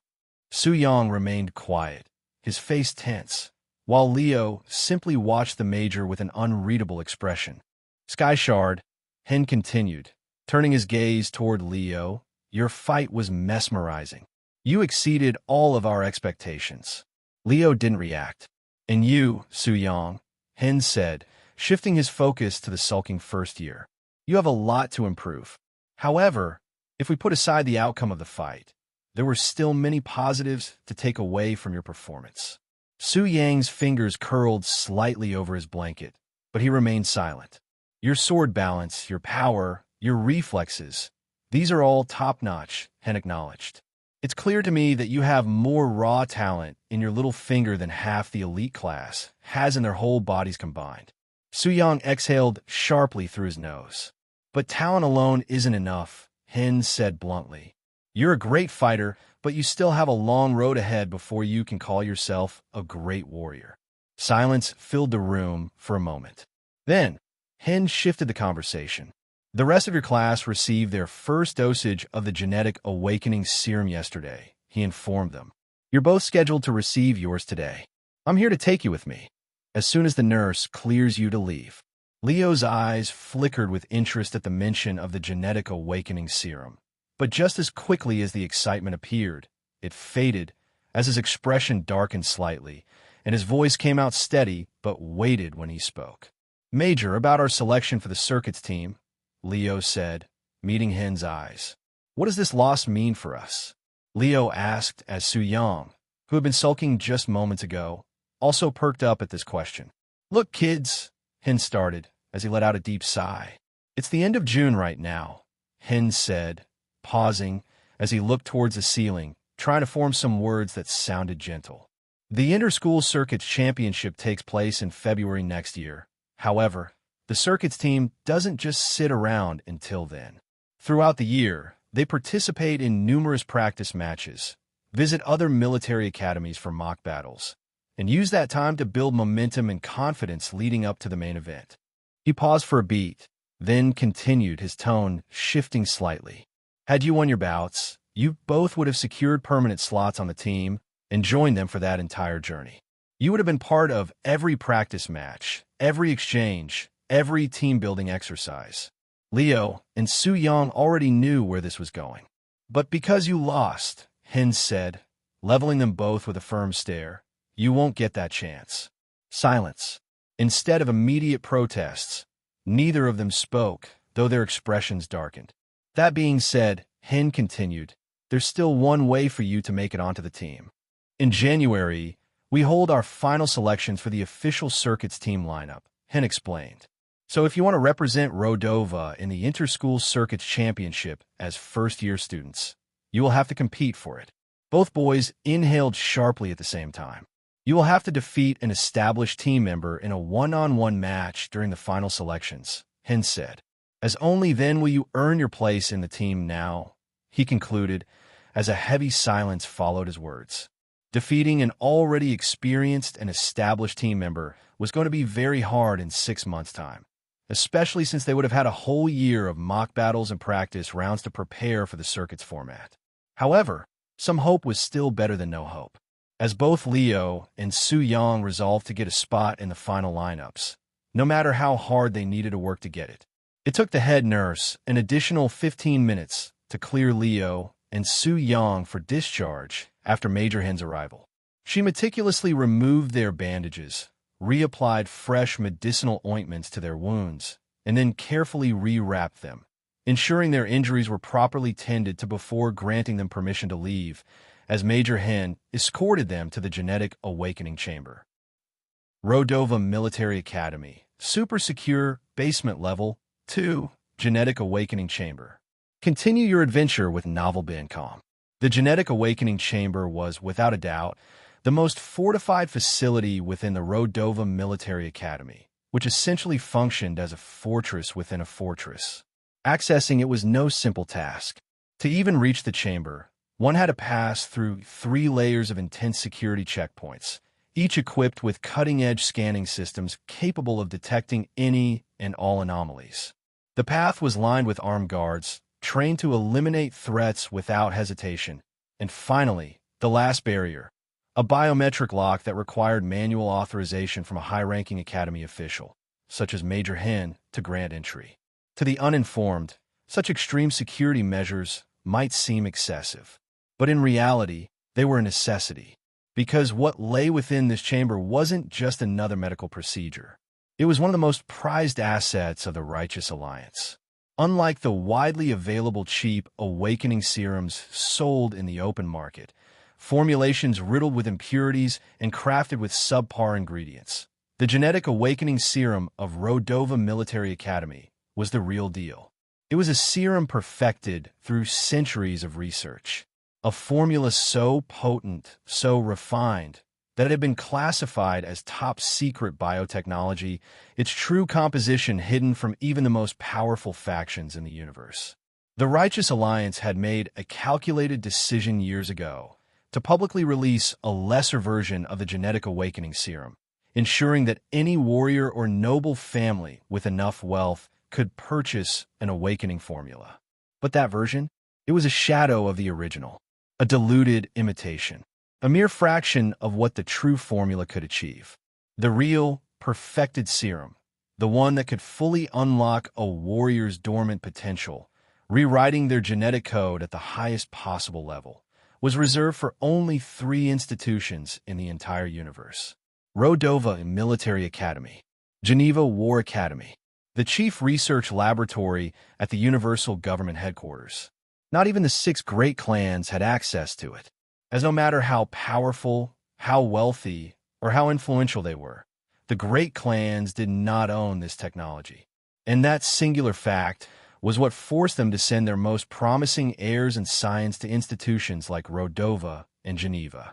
Not out of tradition, not out of preference, but out of necessity, because no matter how mighty their bloodlines were, no matter how fiercely they guarded their secrets, without this serum, their future generations would always fall short of their true potential. It was a political masterstroke by the universal government, a calculated move that ensured the 6 great clans remained permanently bound to the system.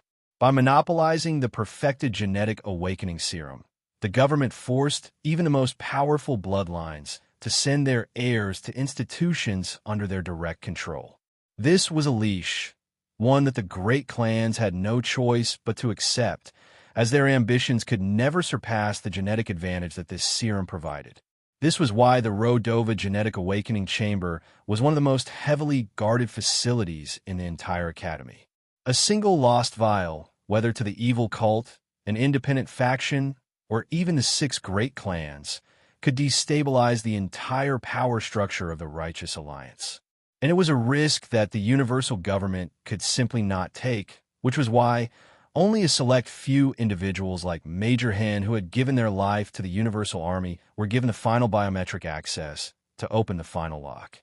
All right, Su Yang, Skyshard, go take your seats in the awakening pods. Today is the day you get your first dosage of the genetic awakening serum, and this is the dose that will likely trigger the most significant changes in your body. You might feel dizzy, disoriented, and lethargic for the next 24 hours, but don't panic. It's completely normal. Your body may suddenly grow taller. You could gain a few inches overnight, or your hormonal system might go into overdrive, making you grow a full beard or a chest full of hair. Then there's the ghost sleep. It's an unpleasant experience where your mind drifts between reality and something else. Some describe it as a dream, others as a vision, but most just call a nightmare. You'll be aware, but unable to move, trapped between waking and unconsciousness. It's terrifying, but it's also temporary. Push through it. Most importantly, you might suddenly find combat knowledge flooding your brain. Techniques you've never practiced, but somehow understand instinctively. Or, if you're lucky, you might awaken a bloodline-specific trait, something like Yushan's dominance. If that happens, do not resist it. Let the knowledge sink in. Let your genes unravel their full potential. The first shot is the most critical, setting the foundation for your entire awakening process. So no matter how painful it gets, endure.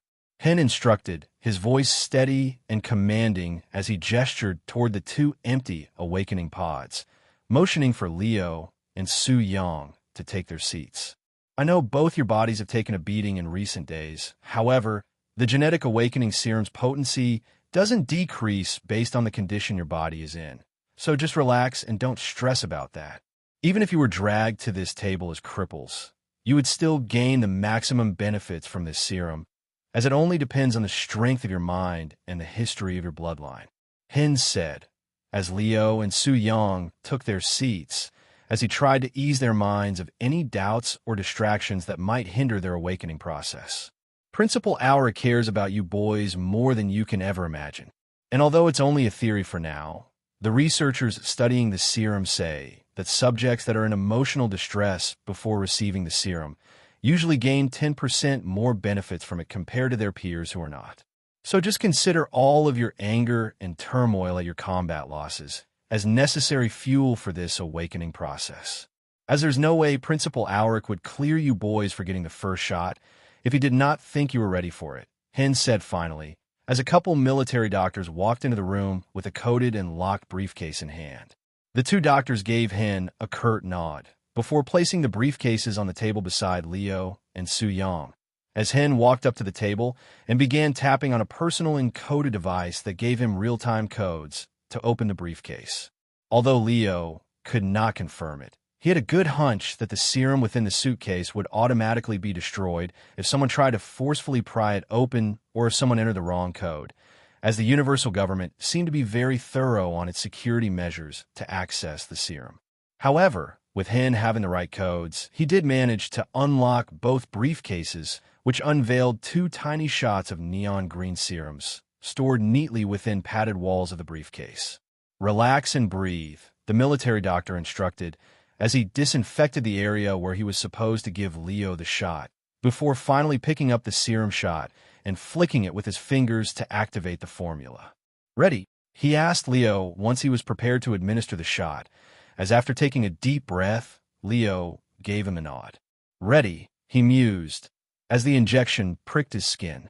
The sharp prick of the needle barely registered at first, as it felt like a quick sting, no different from any other injection. But within seconds, a foreign sensation spread throughout Leo's bloodstream. It started as an icy chill, rushing through his veins like liquid nitrogen, surging from the injection site up his arm and straight into his chest as he shivered involuntarily, a deep, instinctual reaction to something far beyond his body's natural equilibrium. Then his pulse skipped. Thump! His heartbeat faltered. Thump, thump! A second of silence followed, like the entire world had paused, and then his heart slammed back into motion, hammering violently against his ribs. His breathing hitched, his muscles tensed, and an overwhelming pressure spread through his entire body. Dose administered. Pod closing. Clear, the military doctor beside him said, as he took a step back. Hiss.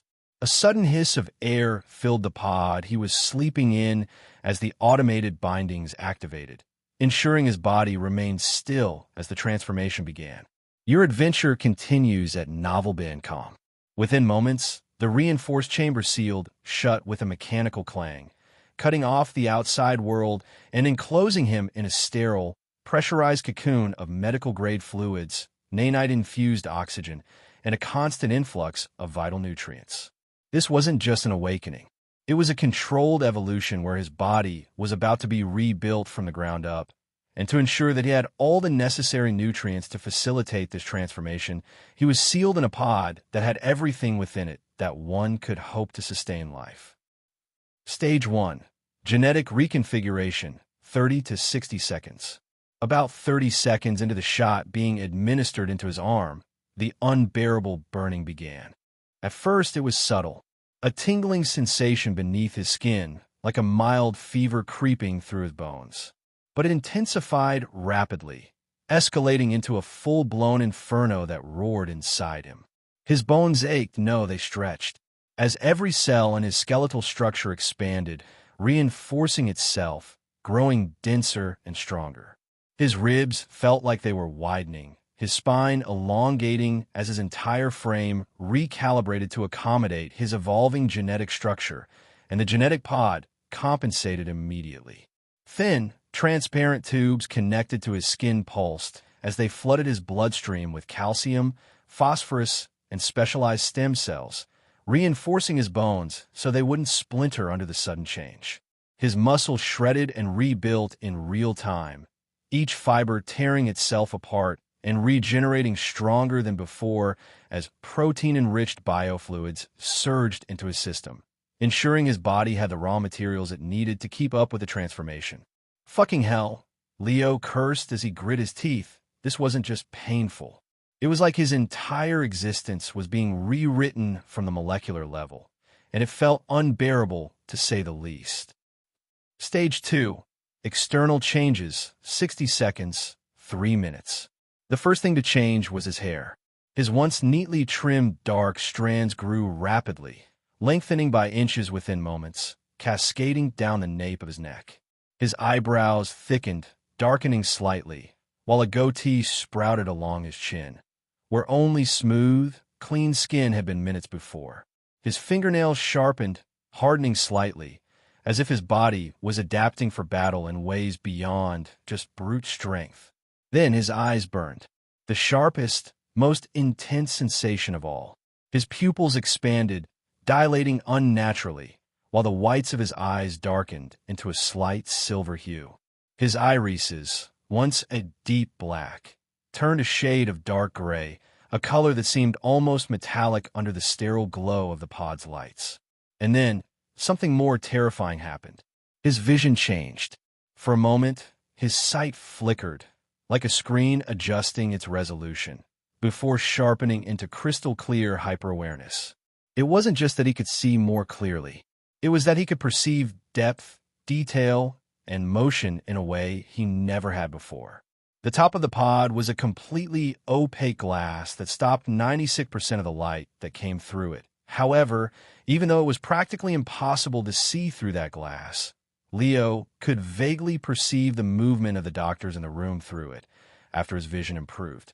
The flickering lights inside the pod, the micro-movements of the nutrient fluids around him, the faintest vibrations in the enclosed chamber. He registered all of it at once, as he felt his perception shift fundamentally. But before he could even process the change. Stage 3. Genetic memory unlocking, 3 to 30 minutes. His mind snapped open like a floodgate breaking under pressure, as knowledge, instinct, and experience flooded into his mind. It felt extremely odd, as although it was new knowledge that he had no access to before today, it somehow felt like old knowledge, that his body somehow always instinctively knew but had forgotten. It was knowledge acquired over generations of trauma to the bloodline, whereby Knowledge gained by his ancestors at their emotional highs and lows was passed down to him as instinct. Random bits of information, such as how to survive if you were swallowed alive by a dragon, entered his brain, which felt confusing to say the least. However, as Hen instructed, Leo did not fight it, and instead let the knowledge flow as it desired. All the most powerful beasts are territorial. They will mark the area under their control to warn other predators to stay off their turf. Always check for such marks when entering the wild. Darkness is not your ally, and it never will be. You are a surface dweller who has spent the majority of your life in the sun and don't have an inherent understanding of darkness like those born in it. There are worlds where the sun doesn't shine, worlds where generations have never seen a ray of light. Yet they hunt, survive, and thrive in such an environment. You think you have mastered darkness? You don't even know what true absence of all visible light looks like. Time is the greatest equalizer in this universe. You want to rule over this universe?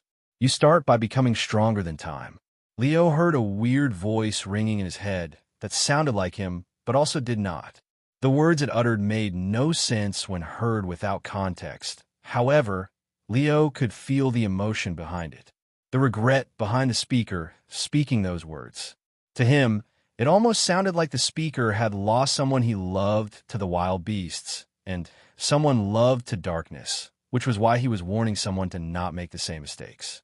However, before Leo could dwell more on what the voice wanted to convey, the main event finally began, as knowledge about skills he had never practiced before began flooding his head. His brain registered flashes of combat maneuvers, hand-to-hand sequences, advanced dagger techniques, movements that felt both alien and intimately familiar at the same time as he felt his horizons broaden on how to approach a fight. He instinctively understood the mistakes he was making with parallel processing and why it was taking so much out of him with every use, as parallel processing was actually supposed to be a technique where the cost of activating it had to be supplemented using mana and not his body stamina. However, he was apparently trying to run a house using toy remote batteries, which was why he was left so drained after each use. However, the more knowledge that his brain gained, the heavier his heart felt as an irrational pain of sadness and betrayal spread through him. Trust no1. Be attached to no1. The hashtag must always be free. Leo heard someone screaming in his head as the boiling of his blood finally reached a fever pitch. Hen paced around nervously in the room, as although he maintained a straight face on the surface, internally he was sweating buckets. This awakening fell under his purview, which meant that if anything went wrong here, it would be his head that shouldered the blame. And when the future of 2 Monarch-level talents was at stake, the blame that would befall on him should something go wrong would undoubtedly be massive. Please let me retire with a pension, Hen thought as he paced around the room with his arms tied behind his back, as he thought about how, after their biological birth, this was undoubtedly the most important day in the lives of these kids. The first dose of the genetic awakening serum was always the most impactful. It was to shape the foundation of their power for the rest of their lives, and for a first-year Monarch-level talent, this was arguably the most important moment of their entire existence. And Hen had personally seen it go both ways. Some prodigies left the pod with a terrifying new presence, their entire physiology reshaped for battle, while others came out weaker than expected, their true potential disappointing everyone. There was no guarantee in genetic awakening. No certainty of success, which was why he hated waiting for the result, especially when his own future was tied to it. 28 minutes have passed already, Hen thought as he stood there, eyes locked on the countdown timer as the minutes stretched painfully long. And then, finally, after exactly 30 minutes, the first pod depressurized with a deep mechanical hiss, as Su Yang's awakening was finally complete. Hiss! The pod's metal shell split apart, releasing bursts of sterile mist that swirled in the air like fog. And from within, Su Yang emerged as Hen's sharp eyes immediately scanned him for changes. The first thing he noticed was the sheer mass Su Yang had gained. The boy had always been well built, but now he looked carved from stone. His muscles had thickened drastically, broadening his frame. He had gained at least 30 pounds of pure, raw muscle, with his shoulders appearing wider, his stance more grounded, and his overall frame like a warrior who belonged to the battlefield. His facial structure had subtly shifted too, his jawline sharper, his features more refined. But the most unsettling change was his eyes. Those golden irises, already striking before, had deepened into something fiercer, more intense, as it seemed to now carry a divine element to it. "Are you okay, kid? Can you see me?" Hen asked, stepping forward cautiously, as for a moment, Su Yang did not respond. Su Yang's pupils dilated, his breathing steady but eerily controlled, as he looked dizzy and unfocused, until the moment that his gaze finally landed on Hen. And in that instant, Hen felt a pressure slam into his spine. His instinct screamed, as for the first time in years, his body reacted like prey in the presence of a predator. What the hell was that?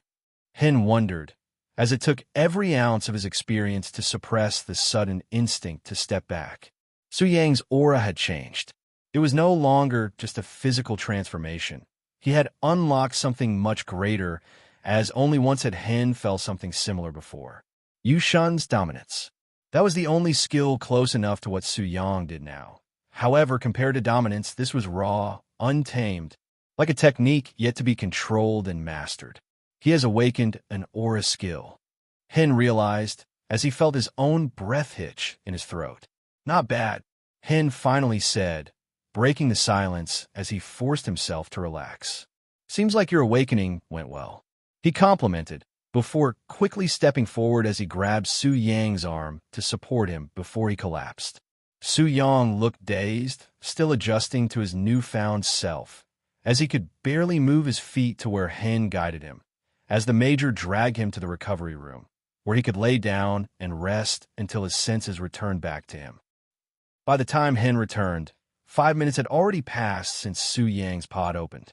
And yet, Leo's pod remained sealed, as Hen's nervous eyes flicked to the countdown display. 35 minutes, 5 seconds. He read, as a deep frown settled on his face. The greater one's potential, the longer the awakening took, as usually. Grandmaster level talents awakened in 3 to 7 minutes, while Transcendent level talents took anywhere between 15 to 20. But for Leo to cross the 35 minutes mark was already unheard of. Even Monarch level talents were rumored to complete their awakening between 30 to 35 minutes, which was why when his pod timer hit 42 minutes, a chill ran down Hen's spine. This is unnatural. Had the pod malfunctioned? Had something gone wrong? He wondered, as he could no longer keep his calm, as he looked towards the doctors in the room for answers, who looked equally as worried as him. They couldn't intervene, as doing so could potentially halt Leo's progress, but they couldn't stop and watch idly either if the pod had indeed malfunctioned. Then, just as Hen was about to step forward, hiss, the pod was finally released, and out came Leo's sky shard, much to everyone's relief. Hen's breath got caught in his throat as he looked at the transformed Leo, as the Leo that came out of the pod was not the same Leo who had gone in, as he had grown in size significantly. Before, he had already been a solid 6 feet 2 inches, but now he had easily pushed past 6 feet 6 inches or even 6 feet 7 inches. But unlike Su Yang's heavily muscled transformation, Leo's body was lean. Not thin or slender, but strong, as although his muscles weren't bulging, Hen could still see the underlying power in them. His was a build designed for speed, precision, and lethality, which was the biggest visible change in his body. However, then there were the more subtle changes, such as how his hair had grown longer, cascading down to frame his face, or how his once dark eyes had lightened, turning into an unsettling shade of dark gray, and his pupils had enlarged to an unnatural size. I've never seen that before, Hen thought, as he looked into Leo's eyes, as while his eyes were not fear-inducing like Su Yang's, there was still something else to them. Stay updated through Novel Bandcom. Something unnerving, something indifferent. Before, Leo had always looked at Hen with respect, if not outright admiration. But now, Leo stared at him like he was just another person in the room. as if Hen didn't matter at all to him, which made the Major's jaw tighten. "How are you feeling, boy? Are you okay?" Hen asked, as Leo did not answer immediately.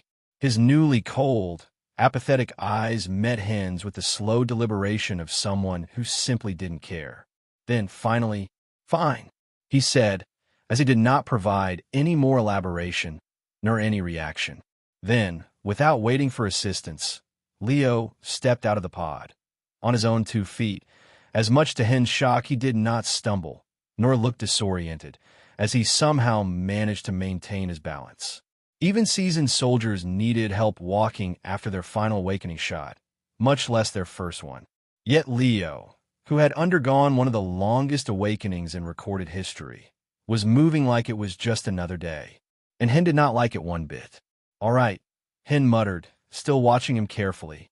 "Let's get you to recovery," he instructed. As fulfilling his duty, he offered his shoulder to Leo for support, but Leo didn't lean on him. He walked alone, not with pride, not with arrogance, but with a calmness that was almost inhuman as Hen escorted him to the recovery room, where he laid him down on the medical cot. "Stay here. They'll bring you some potions soon," Hen said, as he turned to leave. But before leaving, he cast one last glance at Leo, at those gray, piercing eyes, at the absolute apathy written across his face. And for the first time since the awakening had started, Hen felt a small seed of unease settle in his chest. Because whatever Leo Skyshard had become in that pod, it wasn't the same boy who had walked in. And whatever he had become, terrified even a major like Hen. The doctors kept Leo and Su Yang under strict observation for about an hour, monitoring their vitals and ensuring their bodies had stabilized before clearing them for discharge. There were no lectures scheduled for them today. They had been granted a full day of recovery by Professor Hen, as a necessary respite after undergoing one of the most physically and mentally taxing experiences of their lives. For Su Yang, this break came as a welcome relief.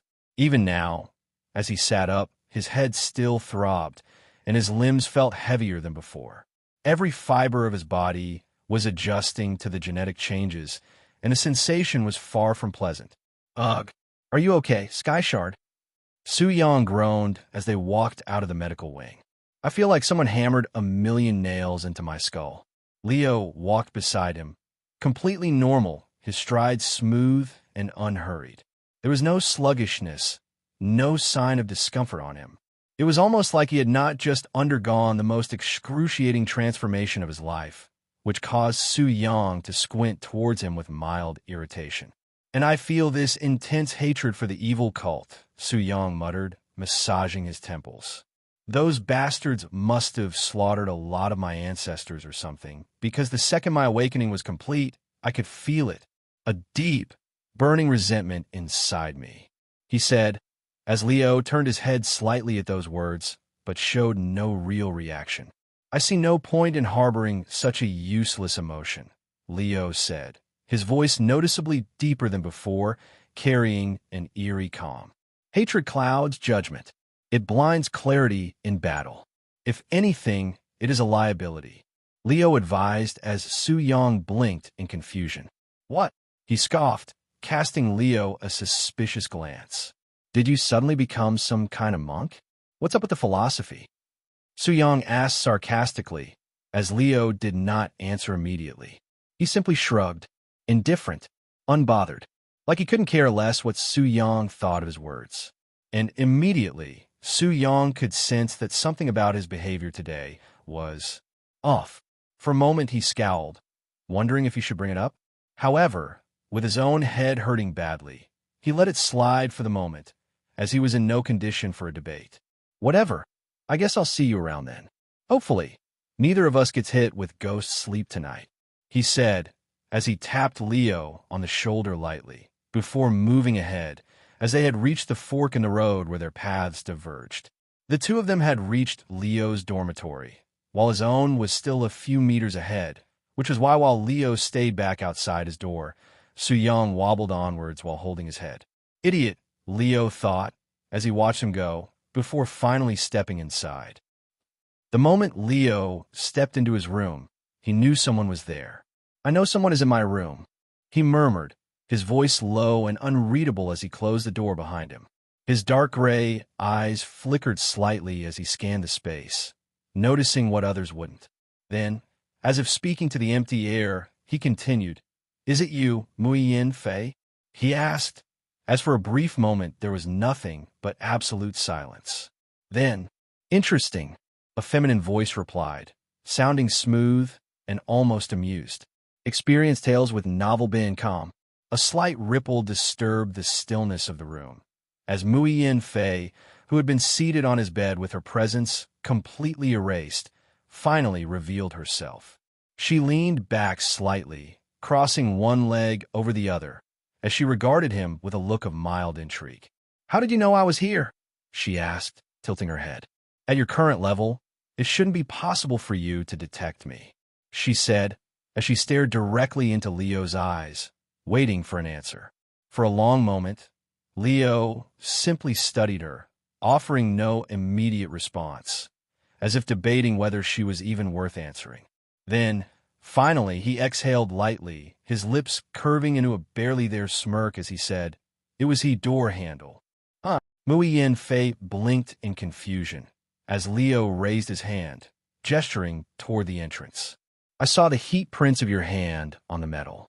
The temperature difference stood out the moment I walked in," he explained with a steady voice, as if it was the most natural thing in the world. "My eyes have become hypersensitive. I can perceive even the slightest temperature fluctuations on all surfaces. Even on metal," he said, as he met her gaze again, his expression unreadable. "That's how I knew someone had entered my room just a few minutes ago," he concluded, as Muyin Fei stared at him, feeling speechless. Heat prints? Metal temperature fluctuations? That was beyond ridiculous. Most people couldn't even sense her presence when she was actively moving. Yet here he was, detecting her lingering trace through something as subtle as heat differentials. Her eyes narrowed slightly. Just what kind of absurd vision did he awaken? "I still don't understand how you managed that," Muyin Fei admitted, her voice carrying a mix of skepticism and intrigue. "But more power to you if you can notice something so subtle. I assume that means your genetic awakening went well," she asked, as Leo remained silent for an uncomfortably long pause. Then finally, "It went well," he said, his tone flat, devoid of any emotion. "I gained the knowledge for 2 passive skills and completed the understanding of 1 active skill I already had." There was no excitement in his voice, no hint of satisfaction or curiosity, just a cold, matter-of-fact response. It was at this point that Muyin Fei finally noticed it. Something was off about Leo. His presence, his demeanor, everything about him felt different. "What's happened to you?" she asked, frowning. "Why are you acting so detached?" she asked with concern, as Leo merely shrugged in response. "It's one of the passive skills I gained," he said. "It's called Monarch's Indifference. I'm not even sure if I want the skill, but it's latched onto me like an unwanted parasite for now," Leo explained as he tilted his head slightly, as if trying to assess himself from an outsider's perspective. "If my previous emotional spectrum ranged from -100 to +100, then this skill has restricted it to something between -20 and +20. He explained as Muyin Fei's eyes narrowed. "I can't feel extreme sadness anymore, or extreme happiness for that matter, or even anger. It's like an invisible wall has been placed between me and my emotions. My mind continuously remains in a state of peak performance, unaffected by mood swings, distractions, or irrational thoughts. It's strange," he admitted, finally. "I'm as focused right now as I would be in a life-or-death scenario. But it makes me feel like I'm a robot instead of a human," Leo concluded, as Muyin Fei studied him in silence, her unease growing. Leo had always been sharp, calculating. That much about him wasn't new. However, there was something inherently human about him before that was gone now. Now he felt like something else entirely, and Muyin Fei did not like this development in the future dragon. Emotions were an important tool to possess for carrying out the impossible, as a rational soldier could never take on impossible odds, but an emotional soldier could. Muiyin Fei frowned, absorbing Leo's words carefully before offering a rare solution. There are ways to unlearn a passive skill. I, I can help you remove it from your subconscious if you want me to. She offered while hesitating, as Leo simply shook his head in dismissal. While it's true that I don't particularly enjoy having my range of emotions limited to this degree, as it makes me feel less alive, I also can't ignore the obvious benefits that it brings. Leo replied in an eerily calm voice. In this state, I can meditate better, learn new techniques faster, and push myself harder in training. My focus is absolute. If this is my permanent mental state, then at least in the short term, it's an advantage I don't intend to discard. He exhaled slowly, tilting his head slightly as he stared at the ceiling, lost in thought. And as for the long term, he trailed off before looking back at Muiyin Fei, his gray eyes unreadable. I think I will learn how to activate and deactivate this skill once my genetic awakening is fully complete. His tone carried a certainty that left little room for debate.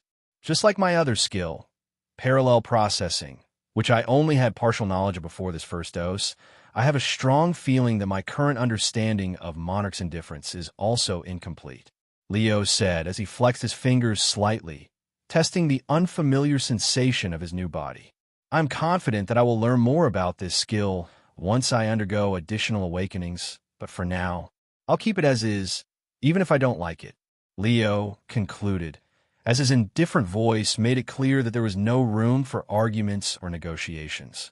Very well. If that's what you wish for, then I will respect your choice, Muiyin Fei said, as she let out a deep sigh. On a personal level, she did not like these changes in Leo.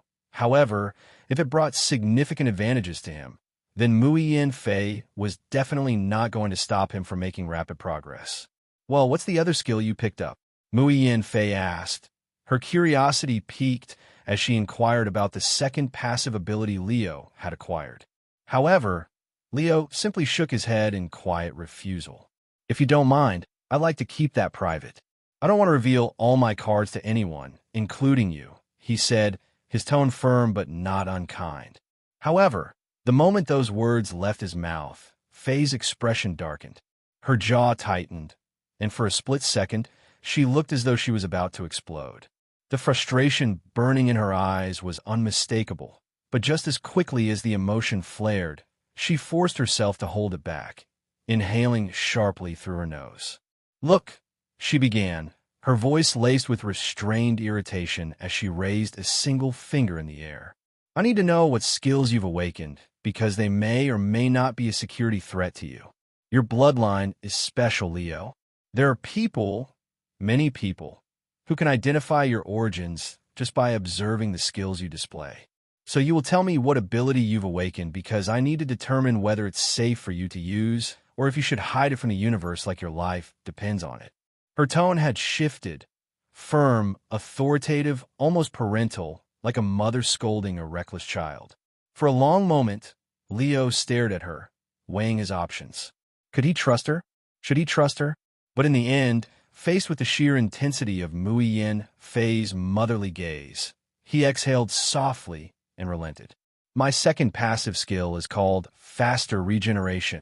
Fei's expression flickered with interest, but she remained silent as Leo continued. Enjoy new tales from novel.com. It allows my body to heal from injuries at an accelerated rate and expel toxins from my bloodstream in case I'm ever poisoned. However, in exchange, my metabolism has skyrocketed. My appetite has tripled, and my body now burns through energy at an insane rate. I'll probably need to eat a lot more just to keep up, Leo admitted. A deep sigh escaped Fei's lips as she ran a hand through her hair, nodding slowly as the pieces fell into place.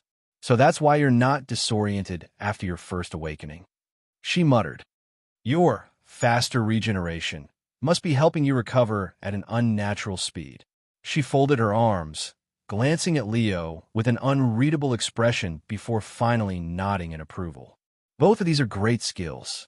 You've gained a lot from this awakening, she admitted before stepping forward, closing the distance between them. Then, with a serious expression, she looked Leo directly in the eye. 6 months. You have 6 months until the final circuit's team selection. You must find a way in, Leo. For the sake of the mission, you have to find a way in. There is no other option, she said, as she gave him a subtle yet firm push toward his goals. She tacitly did not bring up the topic of his loss to Kyle. However, the implication behind her words was clear, as she asked him to not fail again, no matter what. Don't worry, I'll make it onto that team for sure, Leo said emotionlessly, as he kept a straight face. It was his personal goal to make it to the circuit's team, and even without Mui and Fei's push, that was exactly what he intended to do. Sigh. Fei studied him for a moment longer before stepping past him, heading toward the door. But just before she exited, she paused. One more thing, she said, glancing over her shoulder. Throughout the year, whenever you awaken a new skill, you must inform me. Her tone left no room for argument. Don't act like a stubborn brat, and keep things from me, as whether you believe it or not, I'm looking out for you. I'm trying to keep you safe and alive in a very dangerous world, so you better believe that I'm on your side, she said. As with those final words, she stepped out the door, leaving Leo alone to dwell on them. Once Fei left, Leo sat down on his bed after grabbing a dagger from his closet as he studied the weapon's edge carefully. Sorry, Fei, but the voice in my head tells me to trust no one. Maybe it's paranoia. Maybe it's wisdom. Either way, I'll listen, Leo thought, as he activated his third skill that he had gained from this awakening, called Darkblade. This was an active ability, which increased the lethality of his daggers by 100-fold when activated, whether used to throw daggers or used to slash at close range. Darkblade was a move that significantly improved the blade's destructive power by infusing it with the darkness element. Fei's right. I don't know enough about my background to show my true skills recklessly. Hence, it's best to not reveal this skill to anyone, unless it's my very life on the line, Leo concluded, as he decided to hide the presence of Darkblade in his arsenal completely. He decided to not use it within the academy, and not reveal its presence to Fei either, as he reserved it as a hidden card known only to himself.